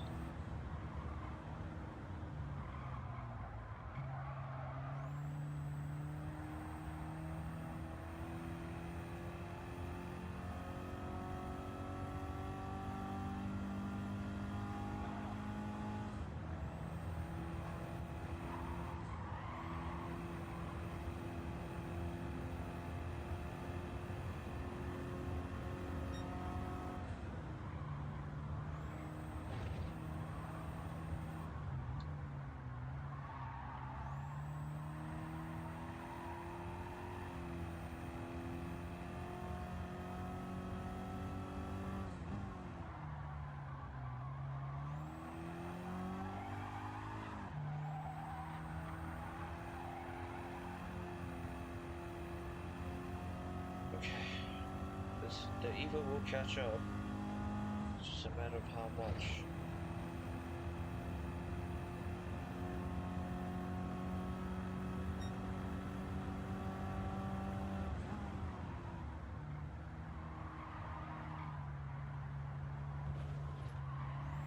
Beautiful.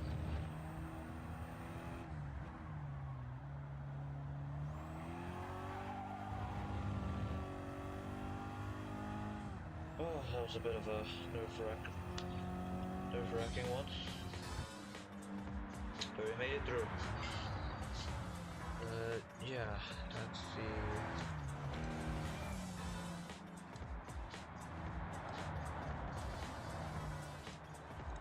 Okay. Quite a bit of cash actually, which is nice. Yeah, so that's this championship, the second FF championship.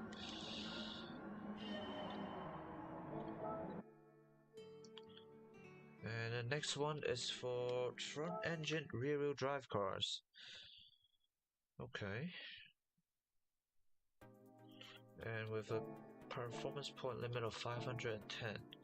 Now we can bring out our own M3 again, or we can get the TVR, which I am inclined to bring out. Oh god, it's so much over though. 510. TVR is like 570. Like even okay, I guess we're not getting that thing done. As much as I would love to.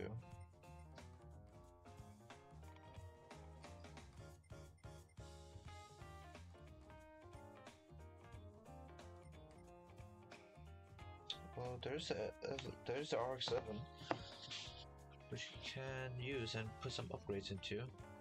There's also the S14 Sylvia.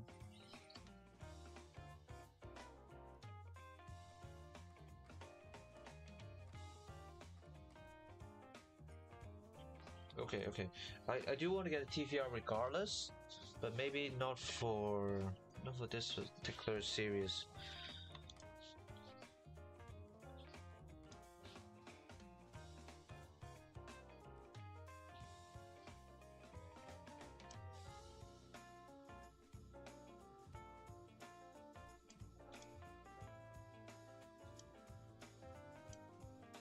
Plus, if we get the Sylvia, we can use it in 90s FR challenge, which is a bit later because that car I believe is from the 90s. Yeah, 96, which is just within, as well as the Japanese FR classics, because it's for Japanese cars from the 1960s to 1999. So yeah, it's a good choice, I think. Plus, we can put some upgrades into it. I wonder if there's like a point of getting a TVR for something a bit later.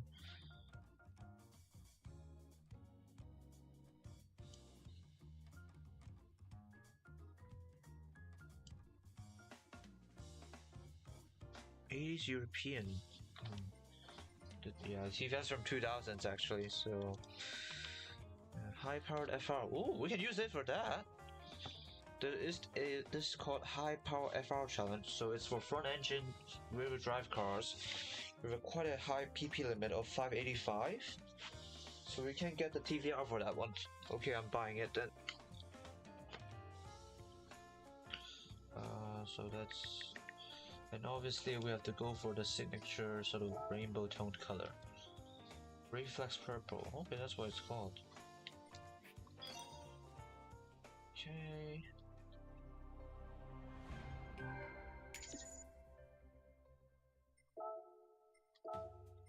And then we'll be getting the S14 Sylvia as well.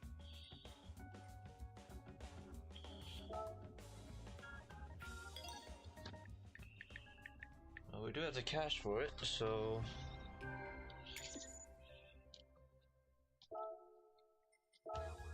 okay, we'll be using this one for the FR challenge. So yeah, this will be the last championship for tonight, I think. Yeah, my stomach is unfortunately complaining, so 1 second, I'll get a drink.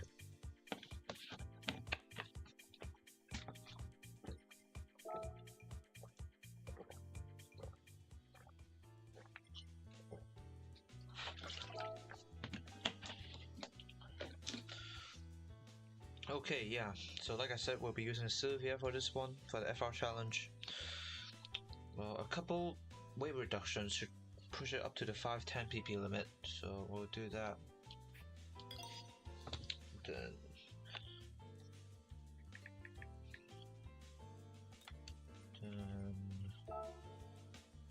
yeah, so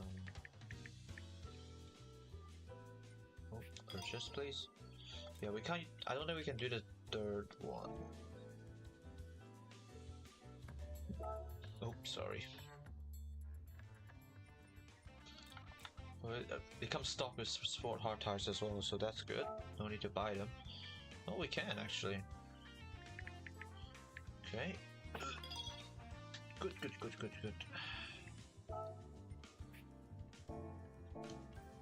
Okay. Fully, with all the weight reductions upgrades, it's just within the limit, which is good news. So the first race will be at Grand Valley. Grand Valley. Okay. Yeah. Oh, is it on the list? We have raced here before. High speed ring. No, it's not. The highway run, so not the short course. How? 6 laps. So 10 cars, is it? Oh, 12 now. Okay, we're getting a bigger grid now. Starting at 6, I guess.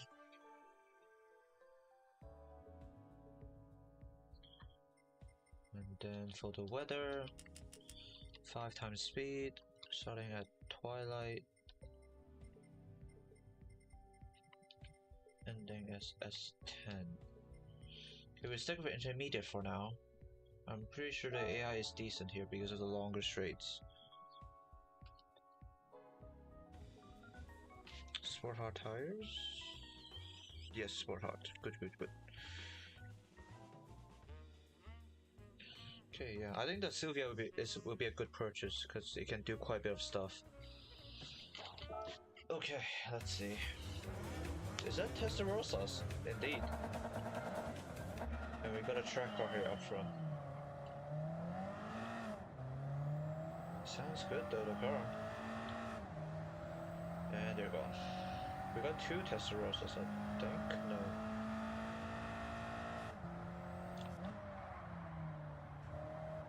The car should... Oh, what the hell was that? The car should perform pretty well since it's stock, just lighter weight.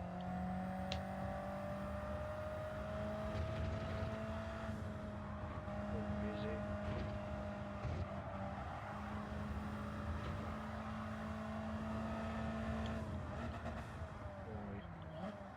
Bit of a tight ratio for the gearbox, isn't it?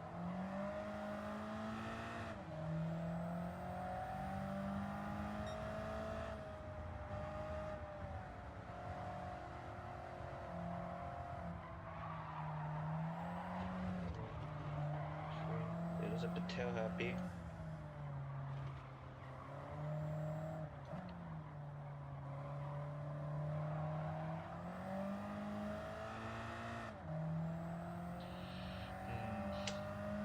The GTO.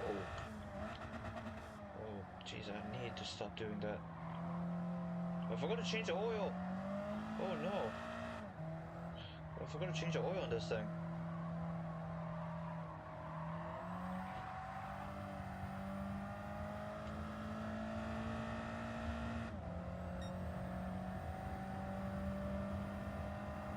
Lock. Quite a tight gear ratio on this, so we need to brake a bit more before we can drop down gear.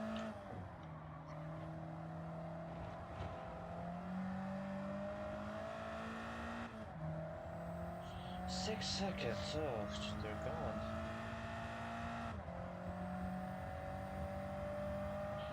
We need to change the oil after this.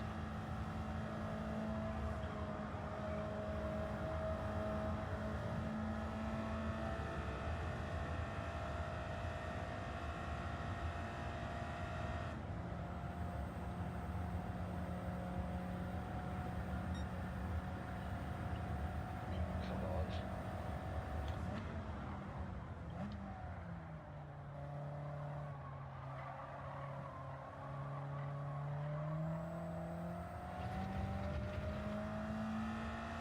Seven seconds now. Oh, this doesn't look good.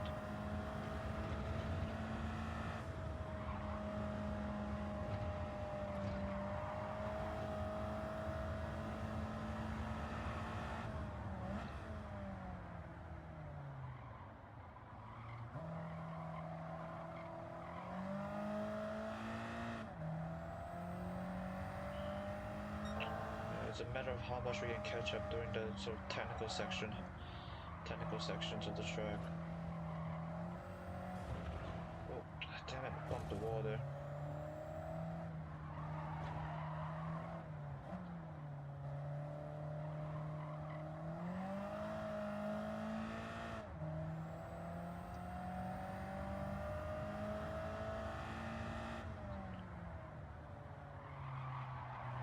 Easy. Just a little bit tail happy, that's for sure.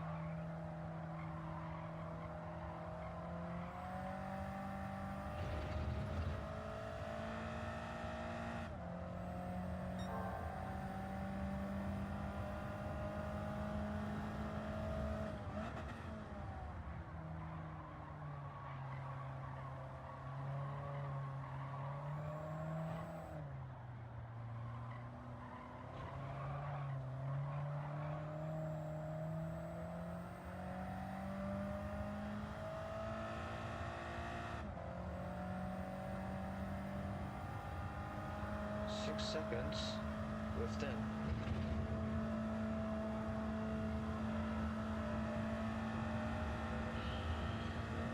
We're closing the gap slightly. Yeah, definitely need to full charge all the way just to catch up, have a chance, I think. So excuse me if I'm a bit quieter.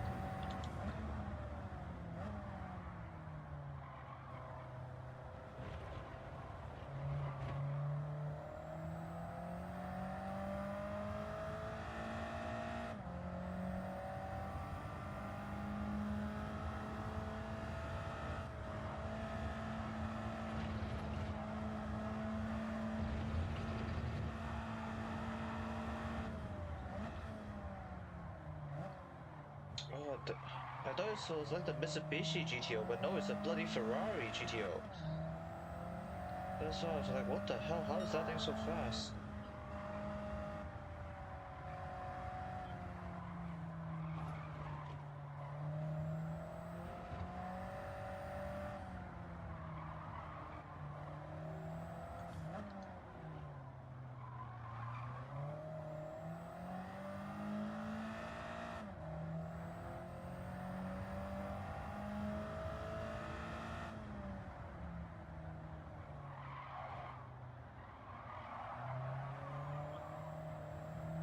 The car can be a bit unstable during lower speed turns.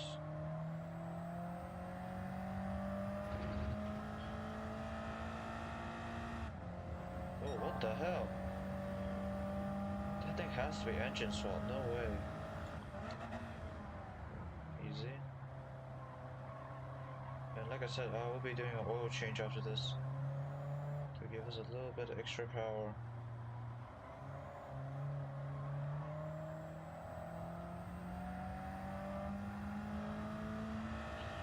Okay, 1 second gap, but it is closing.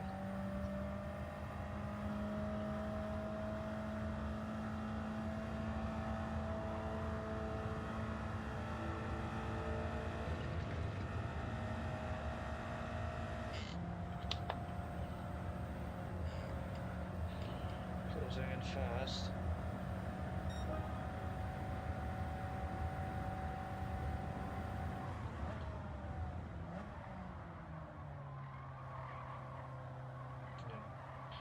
Giving it a bit of throttle stabilizes the rear a bit, so it might be like a weight distribution issue. Instead of like inherent setups with the suspension or something.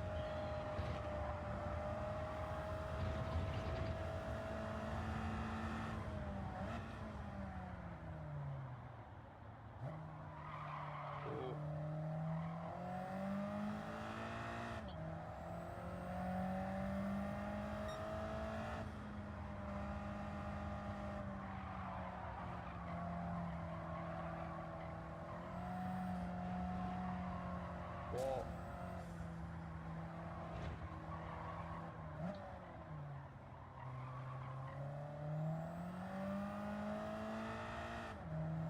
Surprisingly no damage, okay.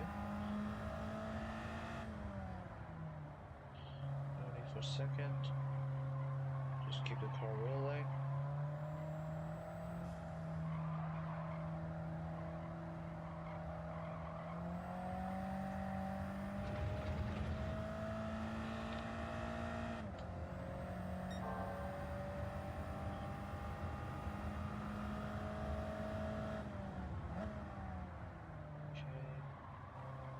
Again, no need for second.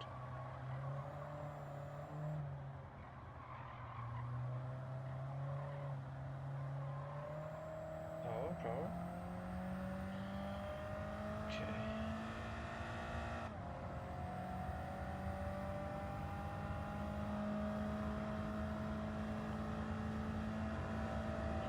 Yeah, the AI slows down this particular corner quite a bit.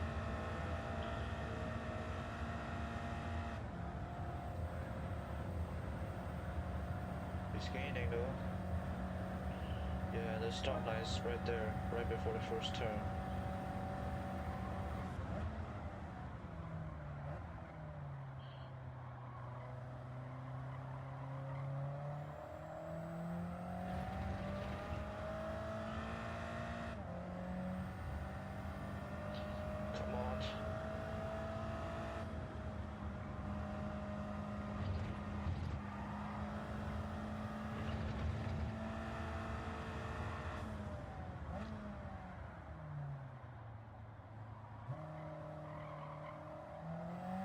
keeping a bit of throttle just to stabilize the car helps a lot.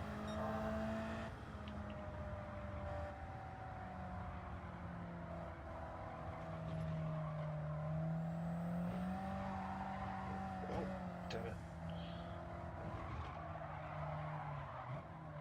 There's a messy. Yeah, messy couple corners.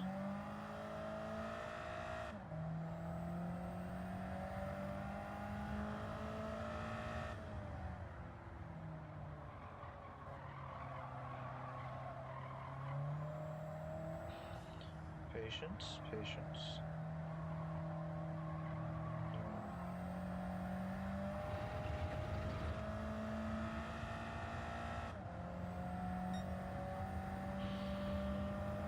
Oh, that thing is relentless.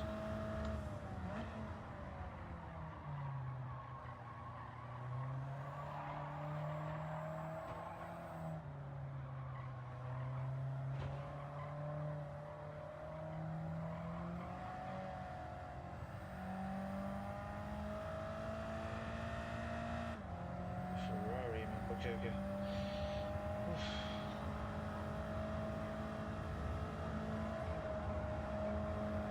A bit too wide on the entry. I'm actually not too familiar with the Sylvia sort of car series. Obviously, there's the S13, 14, 15, which is more sports sedan. Oh, what the hell? He's here. Did he get a tow or something? That was quite some speed.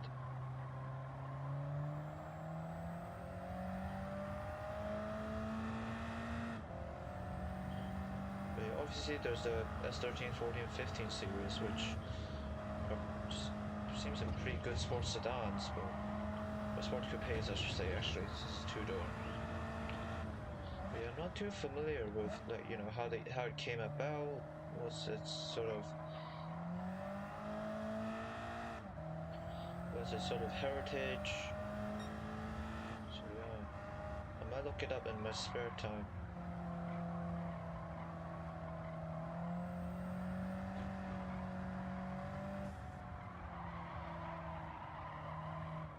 Went wide there.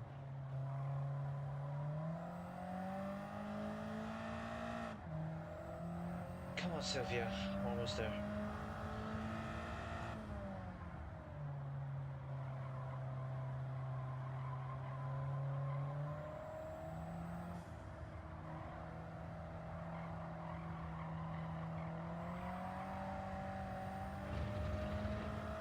But yeah, it's kind of it flew under the radar compared to a lot of the classics of that era. So obviously with Nissan you have the SX180. Oh, easy. There's still the GTRs. There's also the C, so the Fair Lady. Yeah, and the Sylvia kind of went under the radar underneath all those, kind of in the shadow of them. And obviously there's also competition from other car brands as well, Civic with the, not just Civic, but Honda in general with the Type R's line. There's also Toyota with like Supra, the MR2, and obviously Mazda with the rotary race sports cars with the FC and the FD.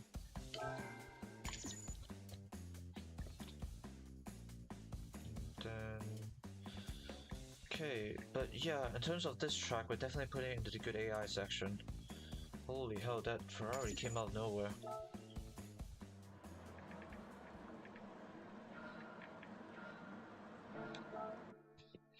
Still got first, which could have been so much worse.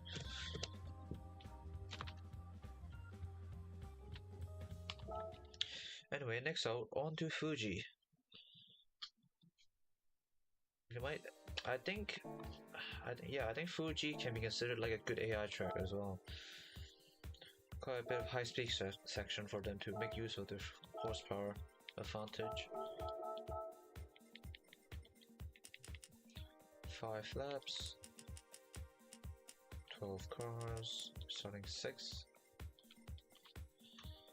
and late morning. Five times speed.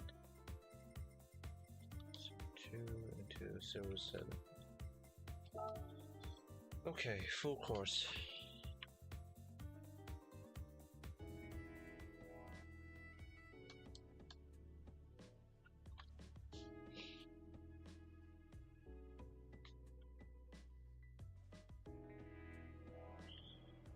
We got a Carrera here, Stingray. This might be a bit of trouble.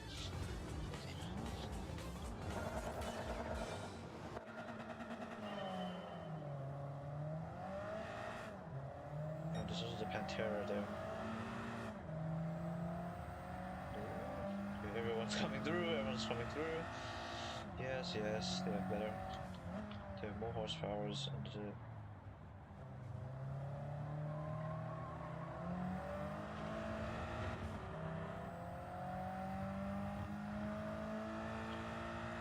okay. Almost to the next one. Oh, God damn it. Why did it break so much?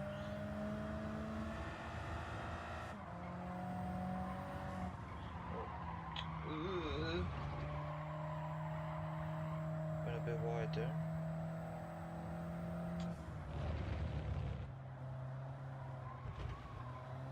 Okay, what are you doing? Okay, coming through, and they try to kill me again. Okay, time to catch up to the Stingray.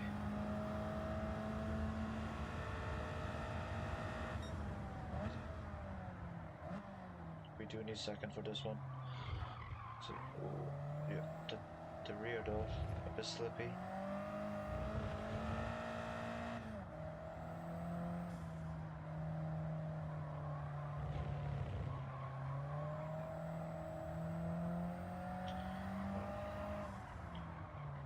This section is always quite tricky.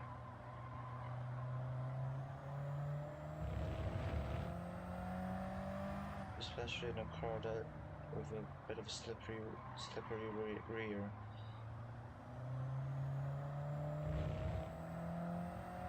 We've got flying corners on an uphill section, so yeah, it's completely going on the straight. Corvette.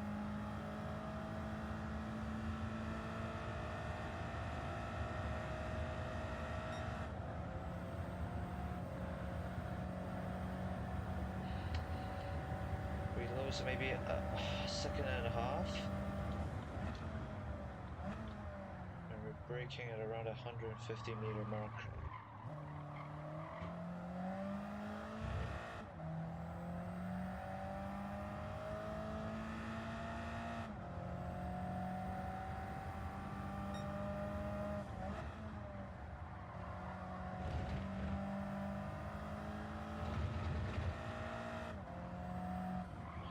Easy on the throttle.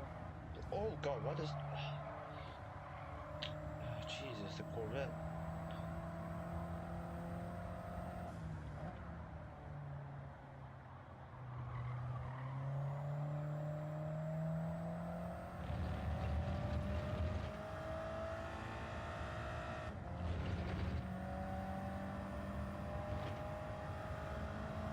It's catching up.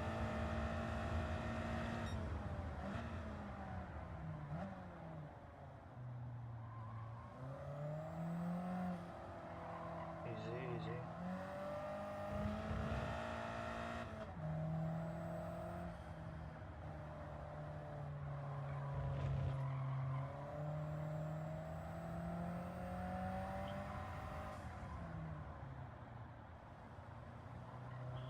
Just need to take my time with this section.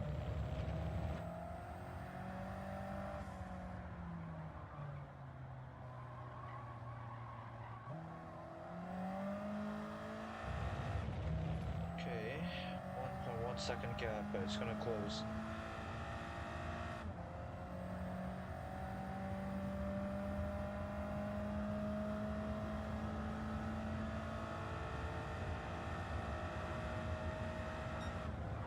Oh God, okay, never mind.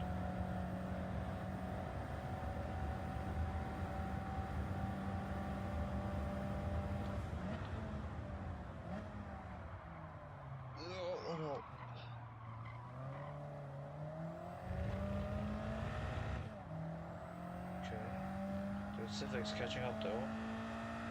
This is not good. Maybe like a split second too late there on the previous corner, on turn 1 I mean.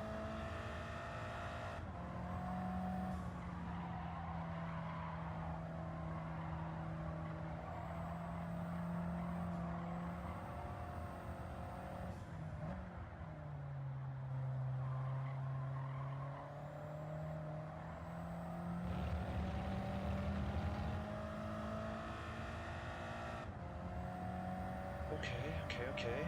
Stabilizing, I think.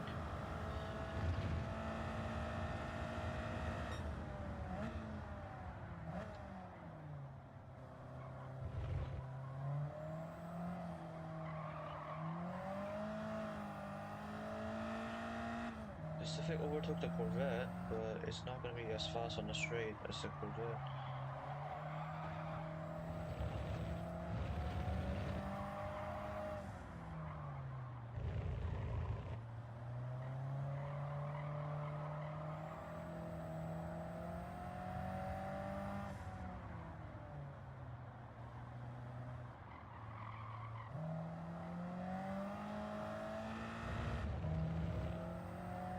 Second, yeah, not quite as far as I want it to be, but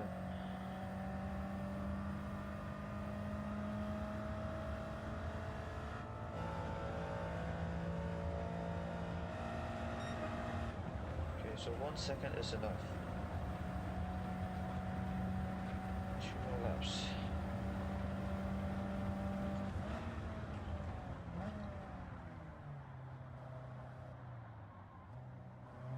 Bit too early, teeny bit too early. So like, yeah, 150 is like right on the mark, I think.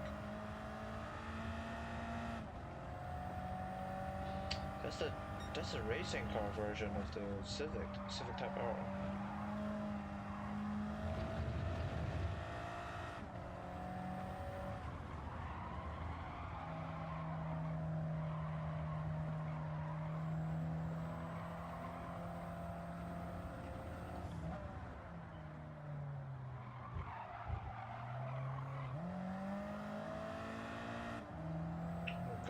Okay, this is troublesome.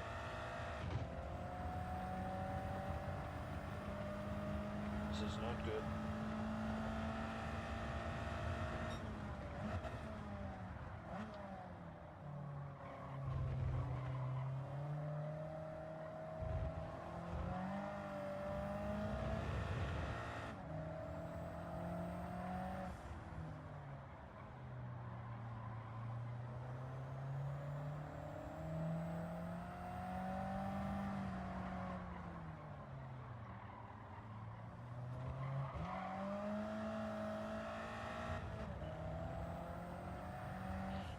Lead back.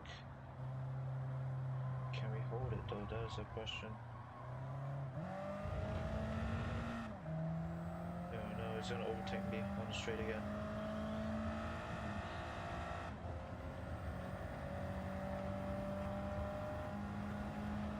Now the Corvette's getting left behind. What the hell?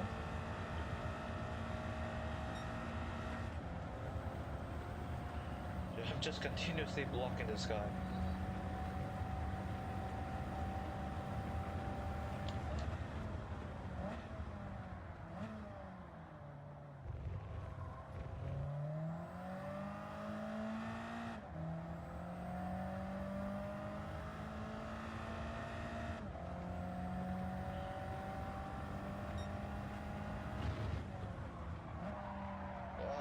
Yeah, that was a mistake.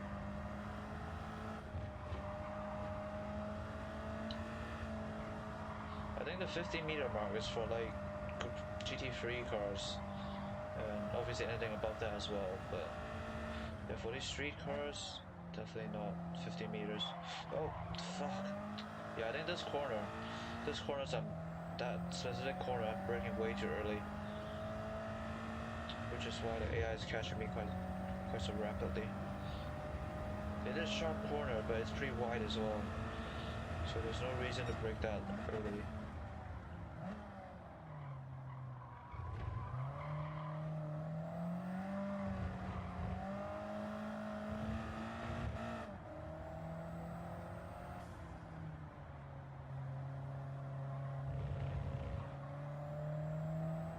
Like I said, Fuji isn't an easy racetrack to get good at. There are a couple corners, that will trip you up.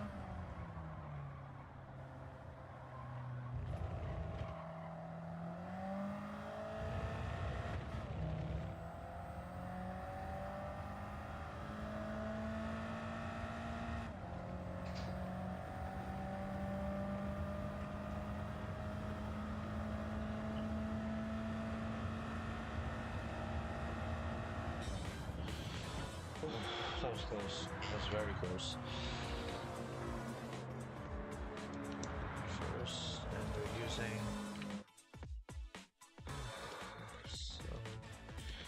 Sophia S14 and the 96. And it's more purple, isn't it? Okay, that's a bit of cash, nice.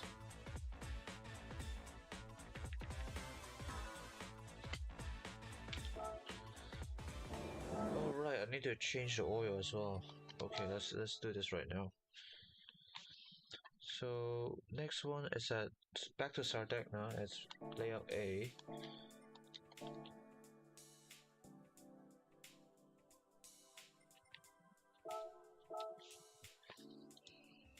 And let's see.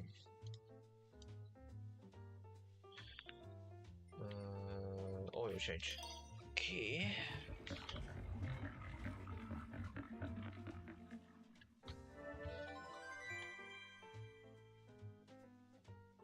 Oh, hello. Oh, sorry, I just saw your chat. 1 second. Let me redo everything. Sorry, 1 second. Expect 2 versions of the documents. No. So I'm running the original one on GT Planet. So that's the one that is posted on June 13th. So that might be like the original version. And I'm also on the PS4 version of the game. I am on PS5, but I haven't upgraded. So yeah, so I'm not using Sophie yet. Just went back on the beginning of the stream. I should update it with new cars. But yeah, it is a thing. So on a previous stream, I suppose that's sort of the main. I'm not sure if you can even say issue, but yeah. So there is the K car championship, right? I used the N1 RS instead of any of the K cars you listed previously because it is a K car. But obviously the M1 came out after you made the document, hence why. So yeah, but I did use that. Yeah, for the Spider, yeah, I was wondering why isn't it Z4 in it? It's a very clearly a Spider convertible, but yeah. But yeah, so unfortunately, I'll run through a couple more races, but I'm afraid that's it for me tonight because I already went through quite a bit. So that's the oil change. What else? Yeah, that's it actually. But yeah, it's actually a pretty good championship overall. Yeah, the campaign overall is actually pretty good, I would say, in terms of everything that's been laid out. And I also added sort of yeah, okay, yeah. So I'll keep that in mind in future whenever I'm just joined. Go through as I continue to go through the campaign and look through the newer cars and see if it fits. But yeah. Which one am I on now? Okay, so back to Sardegna. But yeah. So Sardegna. Oh no, not the off-road. But yeah, I did sort of put another restriction on myself where I couldn't use any of my previous cars or any of my currently owned credits. So I have like a calculator on my hand, just keeping track of how much credits I actually have. So yeah. Oh, okay. Yeah, recopy the current link, so I might just maybe reload.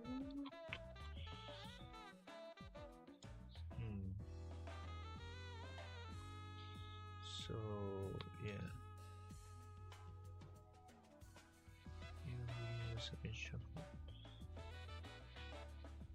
Oh yeah, so I think on the forum page, so like the latest update is from yesterday, I believe.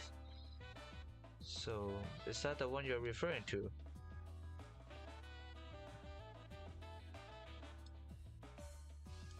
Oh no, that's a shuffle league. It might be something else.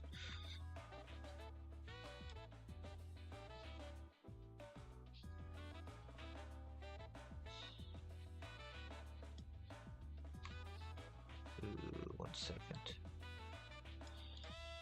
Oh no. Okay, on the layout. Yep. And then, okay. Yeah. Oh, sorry. 1 second.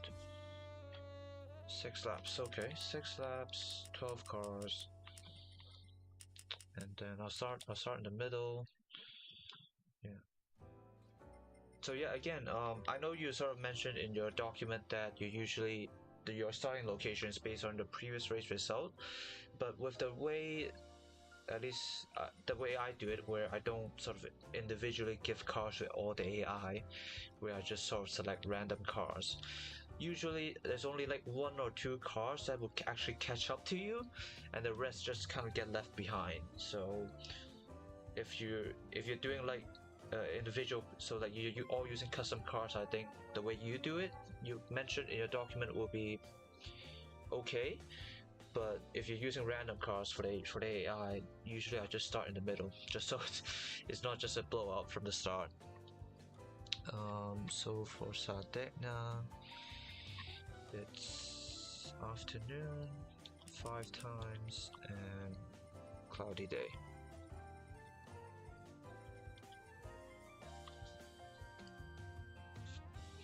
Should I see link in the GT Planet post? First post on the forum zone.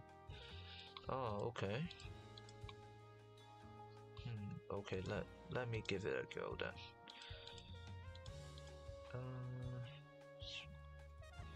Quick start guide.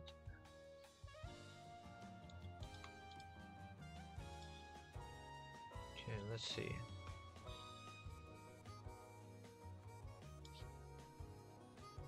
So I was on not endurance. I was not a professional. I was on the National League.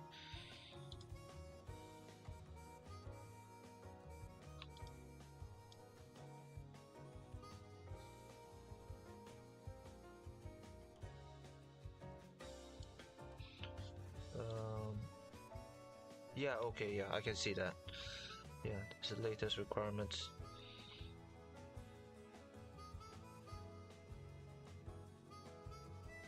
Yeah. Rockstar Roadsters, Master Roadster Championship. Yeah, I can see that is the latest version, because in the older versions of the document, I sort of listed out where I got to with every race, but for this one it's completely blank, so I presume it's like a new one.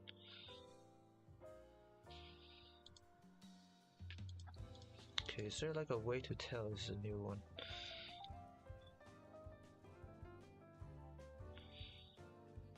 So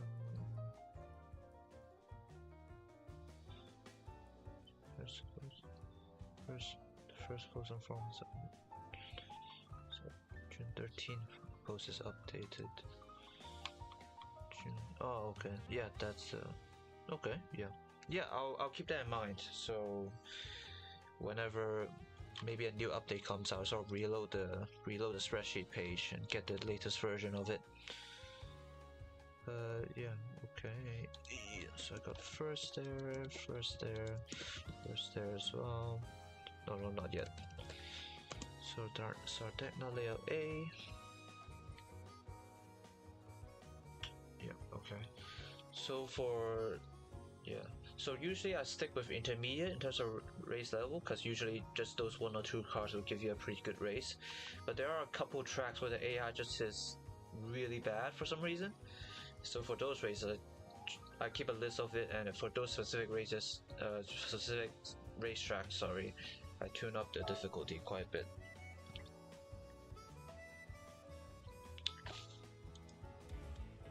Yeah.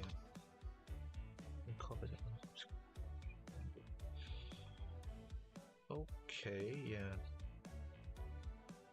Yeah, so I think why it didn't get updated when I was sort of opening it, I just reopened it essentially from the previous state. I didn't reopen it from, say, like a new copy of the spreadsheet.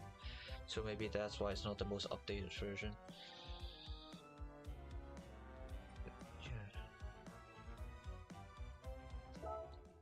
Yeah, it's useful to keep a list, I think, because most of the tracks they are okay, but there's always a couple here and there where they're just not that good.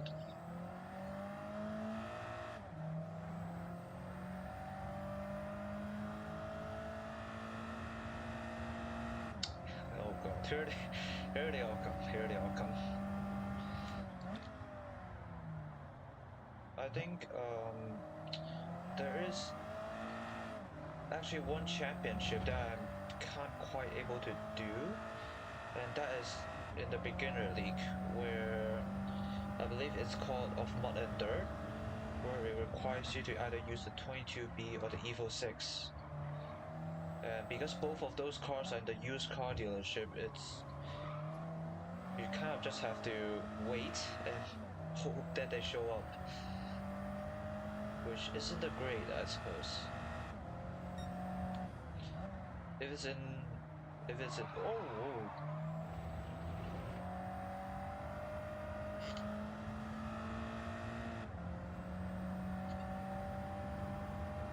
Okay, let me focus a bit here.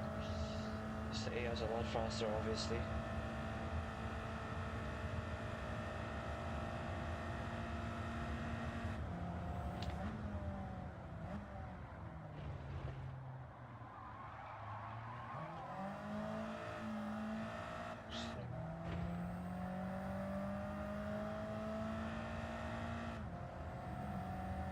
Okay, they're pretty bad in this specific corner, so let's see.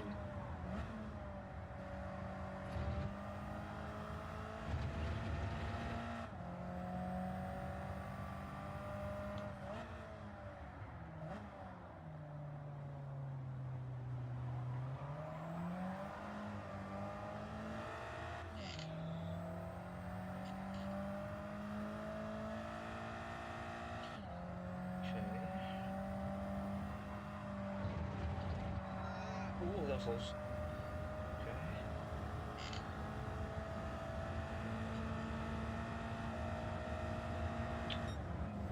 This might be a bit of an issue. They're pulling away quite quickly.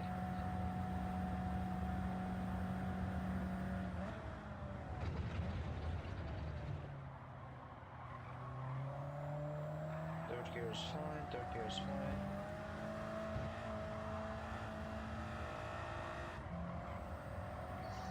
Oh, that was close.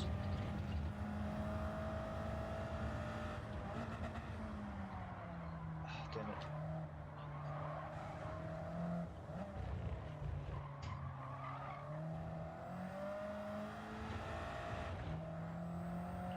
Seconds, holy hell. It is an NSX, but still.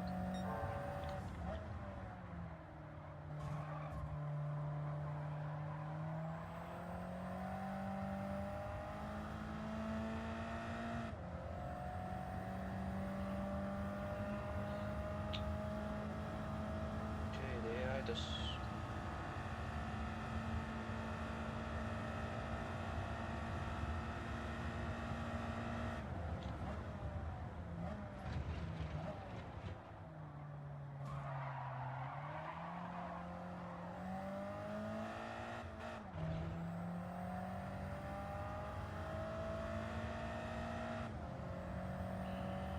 Oh boy, this might be it. I did a break there.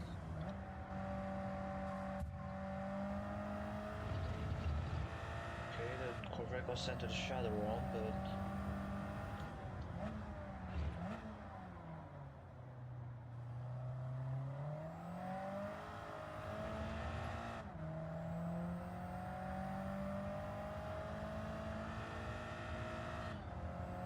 oh boy, here we go. Come on.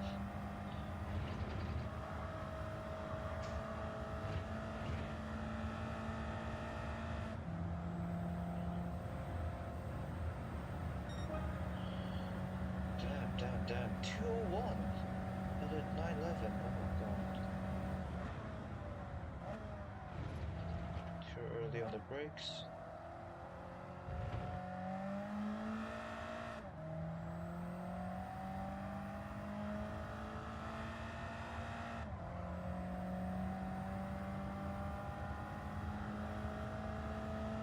Brake a little bit early than before.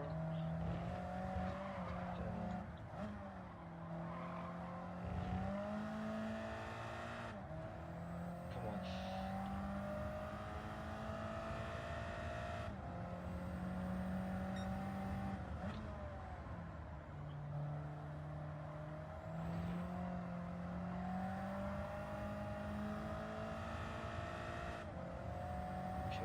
Okay.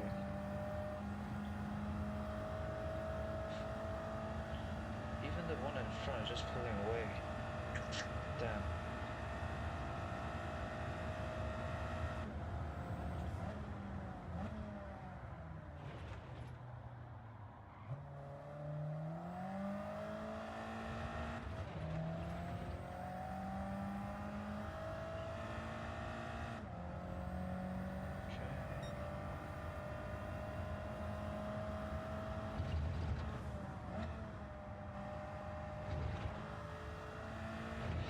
Maybe for that corner, I don't need to go down the dirt.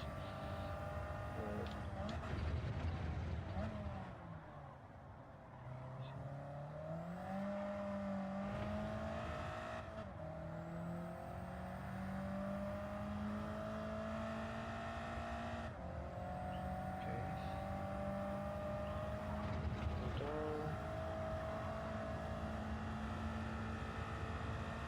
I'm catching up to the Corvette up front, but I'm not sure about everybody else.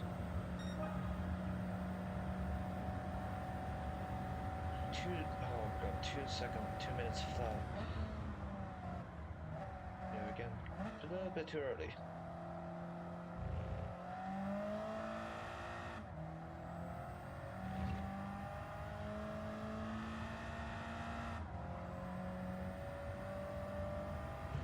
Okay, I think we're catching up to the few guys up front, which is good news.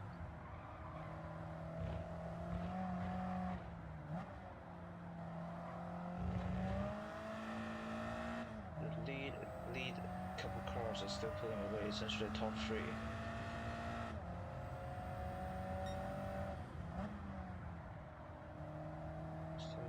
Still third.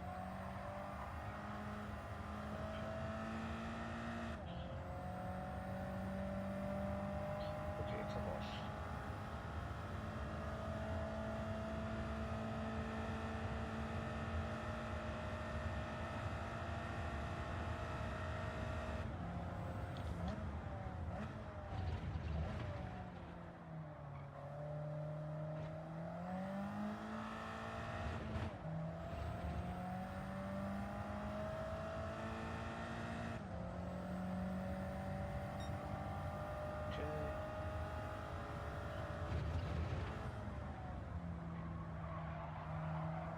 It's close. But I think fourth will be the way to go forward.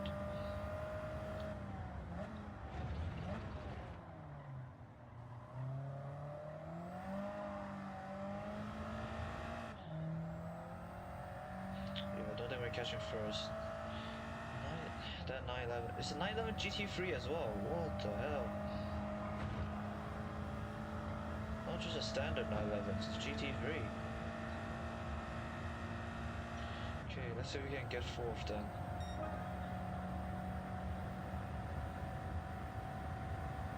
A bit late on the brakes.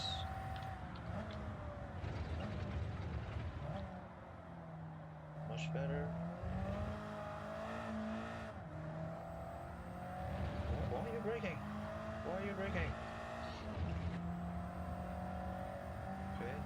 Honda Civic.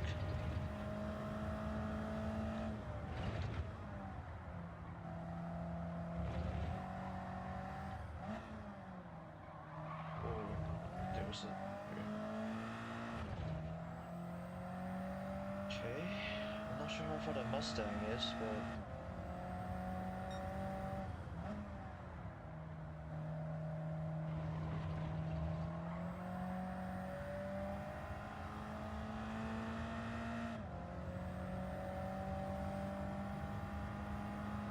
Come on.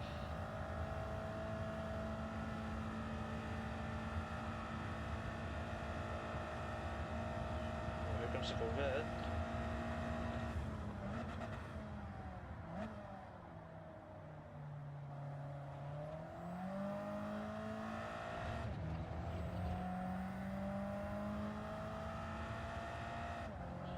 Come on.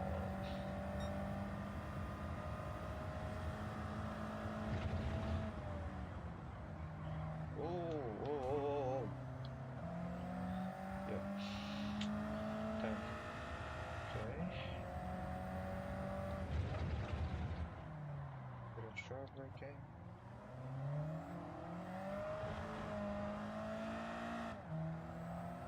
Okay.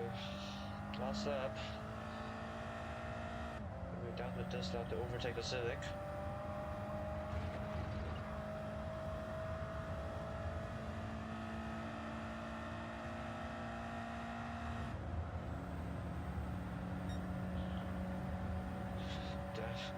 Not even with the Toad.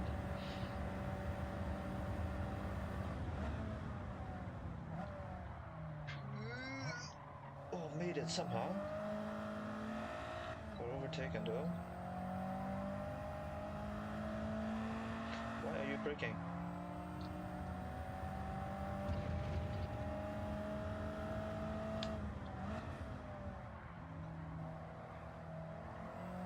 Around the inside. Watch the rear. 9 seconds. A Mustang. Yep. I think this is it. Here it comes.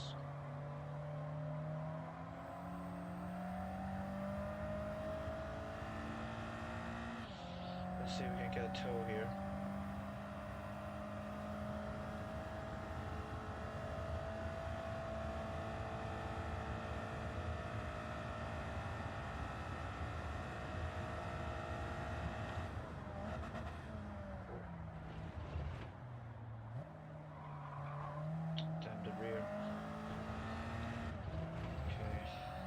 It will need to be this last section, which the AI can be a bit slow at.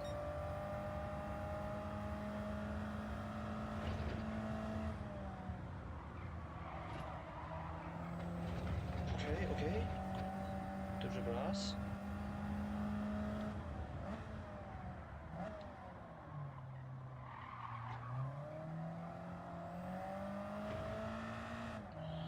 Come on.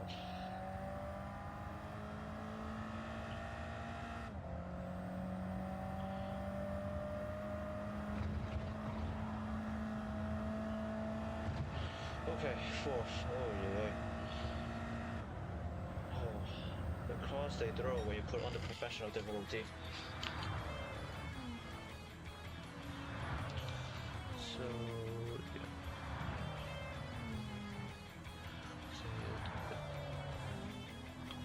But then you can't mark down finishes.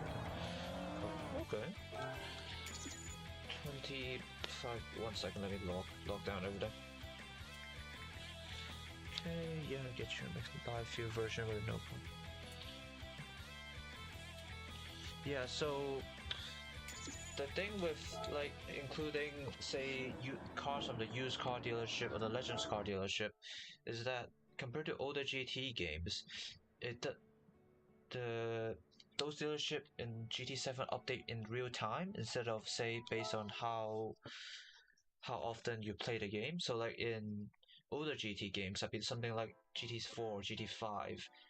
It's considered if you play an event or race, it's considered like 1 week, and then after like say 4 weeks in game time, it will update the car list.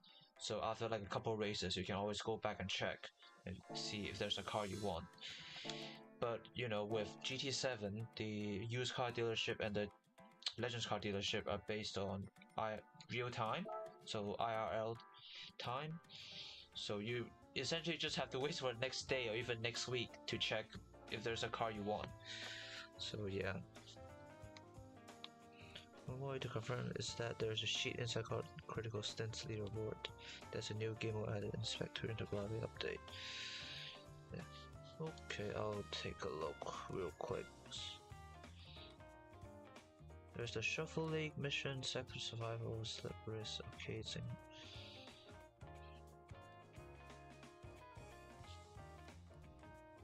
oh right, okay. Yeah, Sector Survival, okay.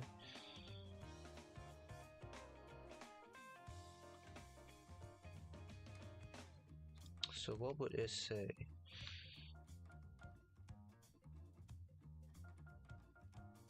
Okay. Oh, okay, yeah. Then, yeah, the one I have is the latest one then, because there is that Sector Survival or leaderboard thingy.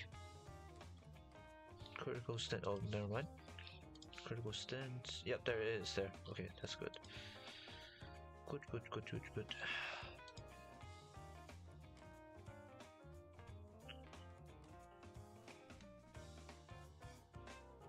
The garage as you finish a main correction for 0.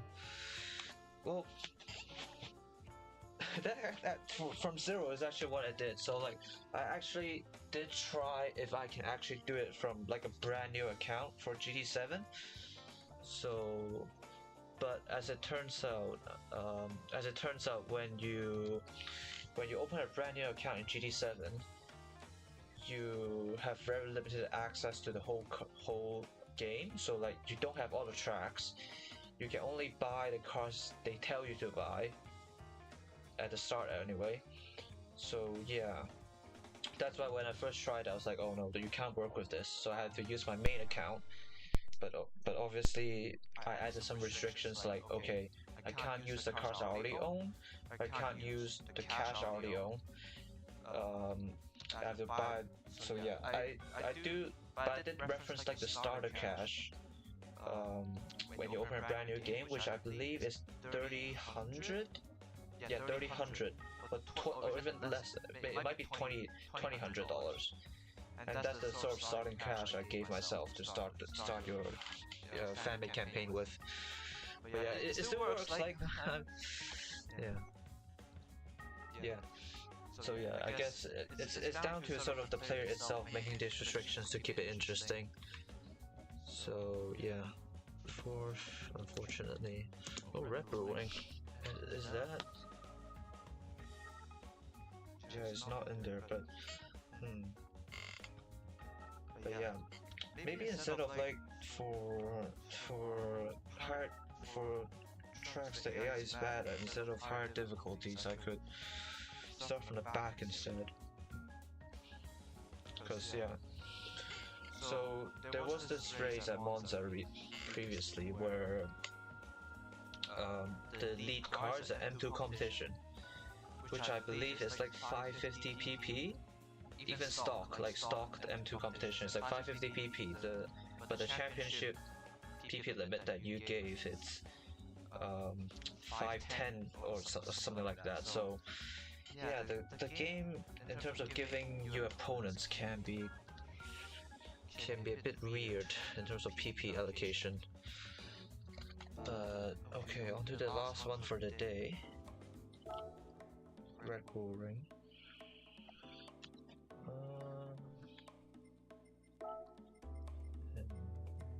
Where is it? There it is.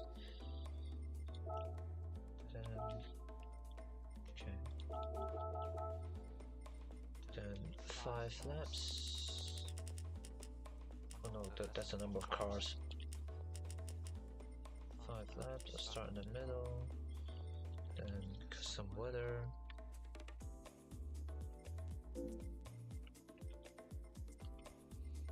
This 15. Then night. Oh, night race. Nice.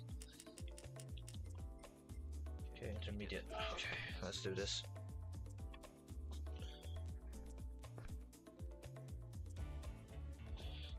Oh yeah, yeah, my mic isn't the best, unfortunately. It's like just a standard microphone from your headset. So I'm not too sure how to fix that, unfortunately. Properties. Okay.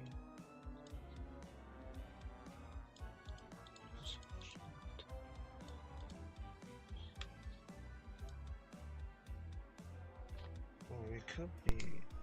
Okay, let's see. Okay, I don't know if this is better or not, but yeah, but as you sort of go through a campaign, you might even see it a bit here. Is that the AI can only really be faster than you in terms of raw power. They can't really corner faster than you. I suppose that's where Sophie's improvements are, where they can actually corner. But yeah, if you're sort of following the base game without Sophie, the only way the AI can have an edge over you is in raw power. So yeah. Okay, yeah, that's good. Ooh.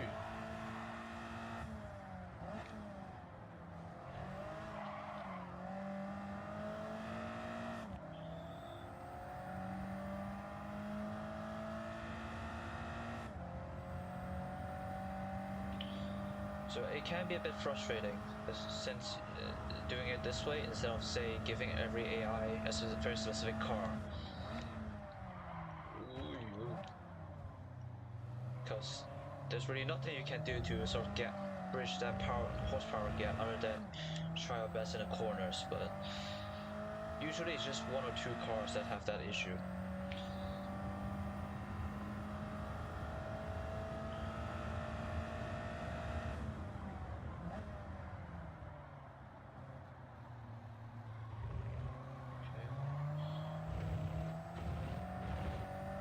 Okay, time to catch up to the M3.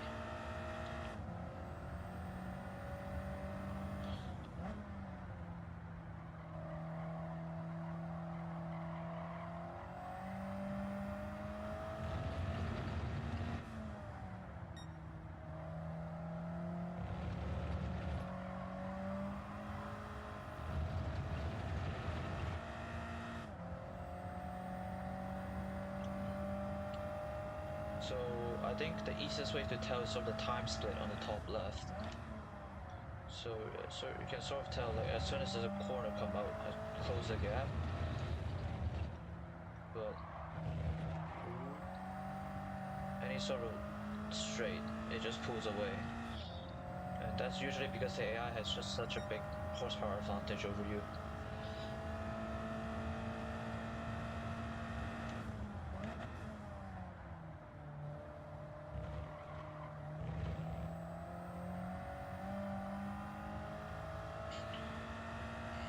But yeah, I would say I definitely am enjoying the campaign right now. It's sort of showcased how, despite everything that's on the system, that's kind of quite a bit different to the older GT game, you can still make it work. So I think the most prominent one is obviously the cash system. So like, so say compared to older GT games, most of the cars here have a really inflated price, especially the classic like Japanese sports cars from the 80s and 90s. 1 second. If you go to like a GT Wiki, they have a really inflated price compared to older GT games, but I still have plenty of cash from the race wins to buy them if I want to. So that's actually not as big of an issue as I thought.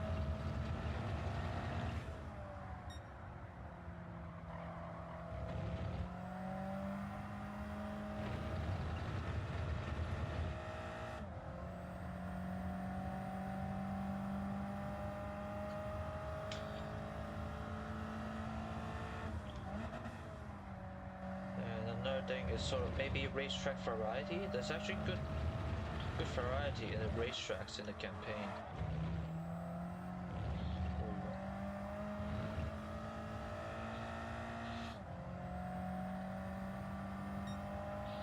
And even though, you know, people has been sort of calling for more tracks to be added, which I think is fair enough. But in terms of the base game racetrack, there's still a good variety going on, especially with all the layouts, different layouts.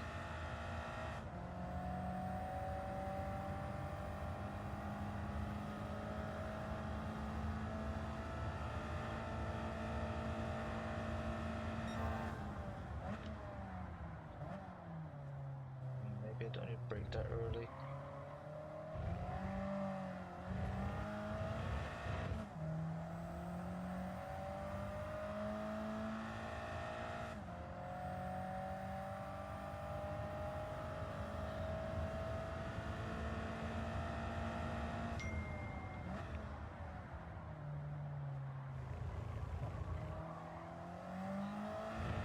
Come on.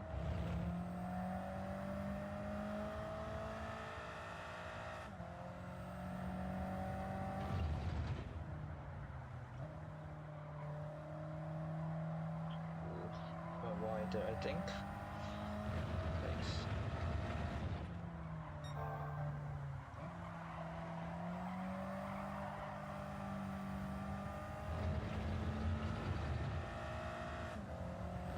Okay, this M3 is putting up a fight, okay.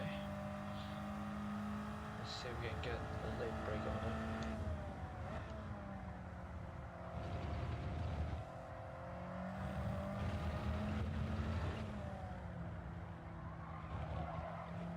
Tail is a bit happy.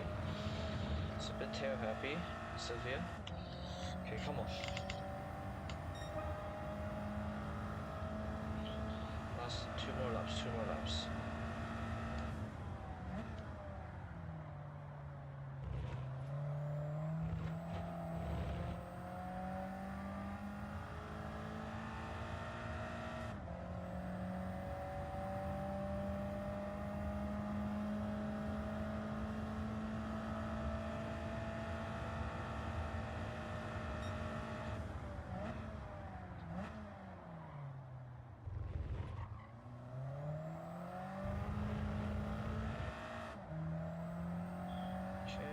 Okay.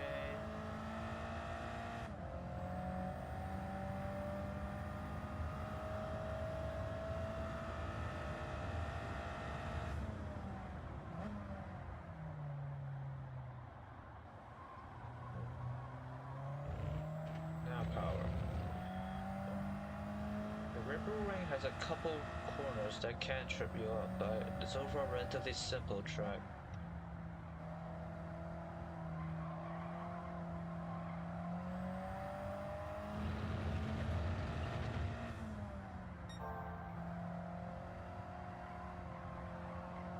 Just need a bit of patience.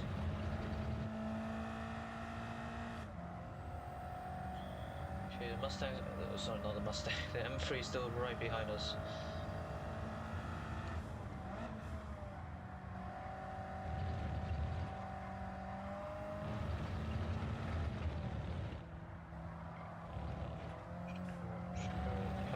Power. 1 second gap. Good.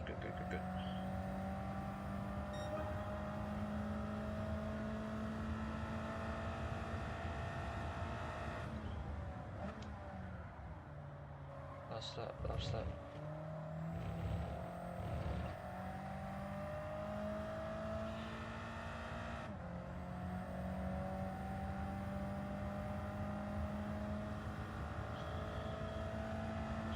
Just catching up.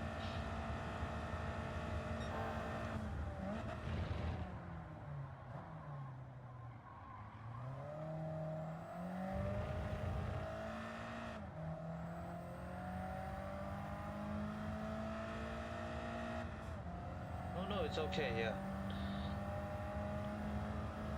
I usually just focus on the race whenever, you know, I got into one, so not much time to look at chat anyway.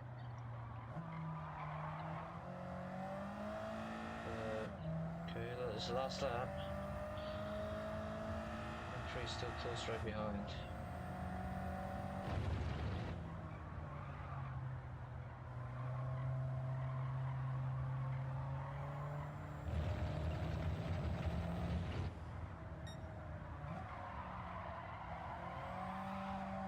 Damn it.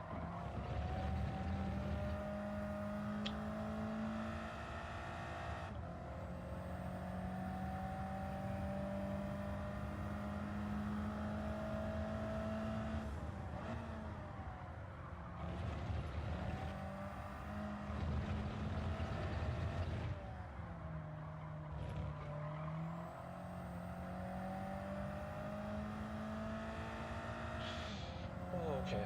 Bit close, but made it.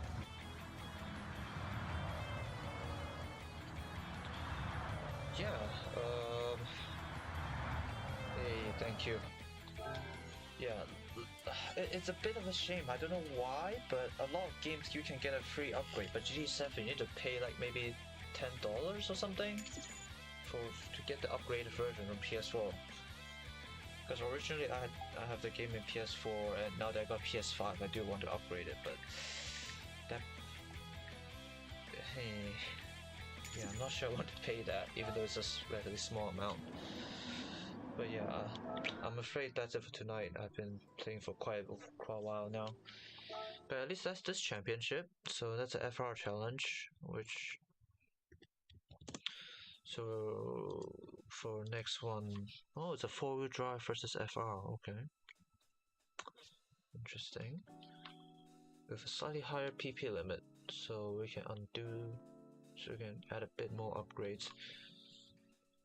But yeah, so like for example, just now we raced against the old 2003 version of the M3, I believe. So I have around a little bit less than 510 pp.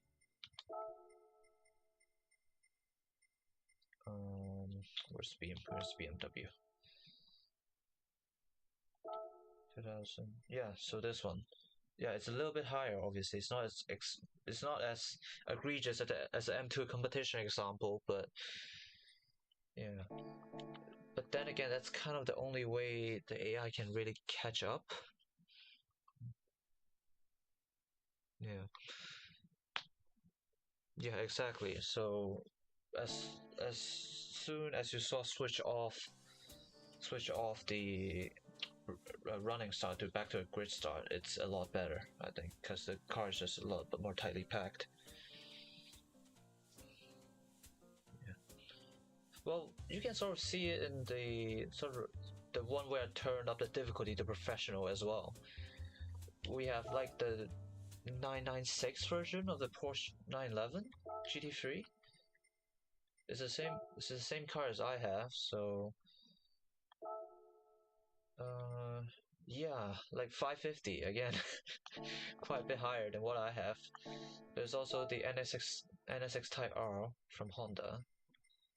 Where is Honda? So yeah, again 530, not as egregious as the 911, but quite a bit higher as well. There's also the Mustang GT.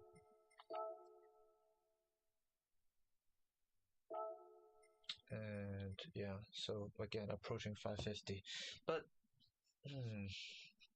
yeah, I suppose that's just the way it is. Like when after going through obviously the beginner league and sort of one third of the way through this national league, you kind of get used to it where it's just this one or two car that has a much better power than you.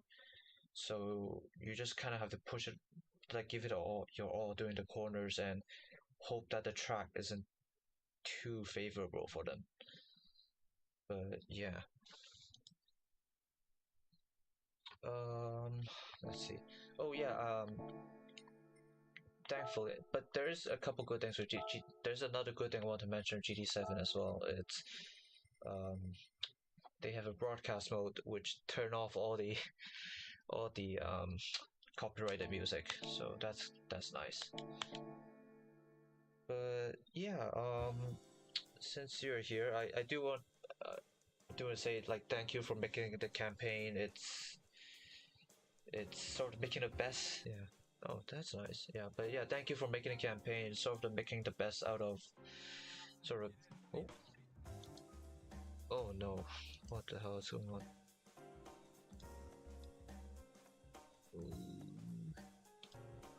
Yeah, thank you for making a campaign and making the best out of what we have right now. But and I sort of go through it and prove that it can be done, like even with all the restrictions that I put on myself. So stuff like limited starter cash, I can't use my own cars, I have to buy them new from the dealerships. Yeah, yeah, yeah, I have to. But yeah, even with all the restrictions I placed on myself, I still went through it pretty fine. Like so for example, so everywhere, so ignore the Urus and the quicker fabrication car, everything above. So from the Prius to the Sylvia I have right now, I bought it using only cash I earned from your campaign, essentially. And yeah, I made it work. It's perfectly workable. A couple of them have some pretty crazy upgrades as well. For example, the BX, I added in suspension, tires, um, turbocharger, and racing, and the car works perfectly fine. And yeah, um, but yeah, I would say yeah, definitely having fun with it right now, and it's just a matter of time of slowly going through all of them. I think obviously I will stream all of them, uh, but yeah, I'm afraid that's it for tonight. Thank you for showing up. Really, thank you. Usually there's not really anyone coming to see it, but yeah, thank you for showing up. Yeah. Yeah. I haven't got to the super high ranks yet, so I'm not sure how all my cards will keep up by then. And obviously there is, an added aspect that is missing from older GT games, which is engine swapping. So yeah, and if you like swap it with like a race car engine, obviously it gives you like a much bigger fuel tank as well, which means you can take it to endurance racing. So yeah, that's sort of a aspect that's kind of missing with older GT games as well. So yeah, but thank you for showing up, and for next week it probably Thursday as well. Let me check my schedule.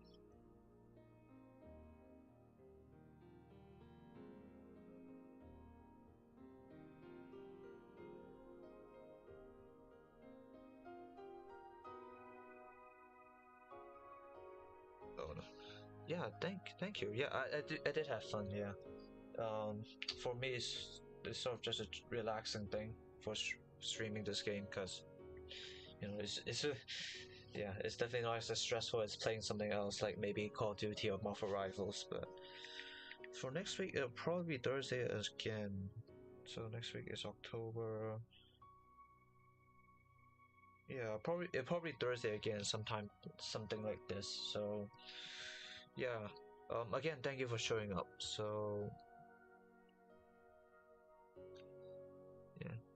Oh, there's an event for engine swaps. Okay, I'll keep an eye on that once I got to there. But yeah, I'm still going through the National League right now, which is quite a big list, I have to admit. Maximum traction, four-wheel drive cars, yeah, quite a big list. But yeah, I'll go through it one by one. But yeah, thank you for showing up, and have a good evening.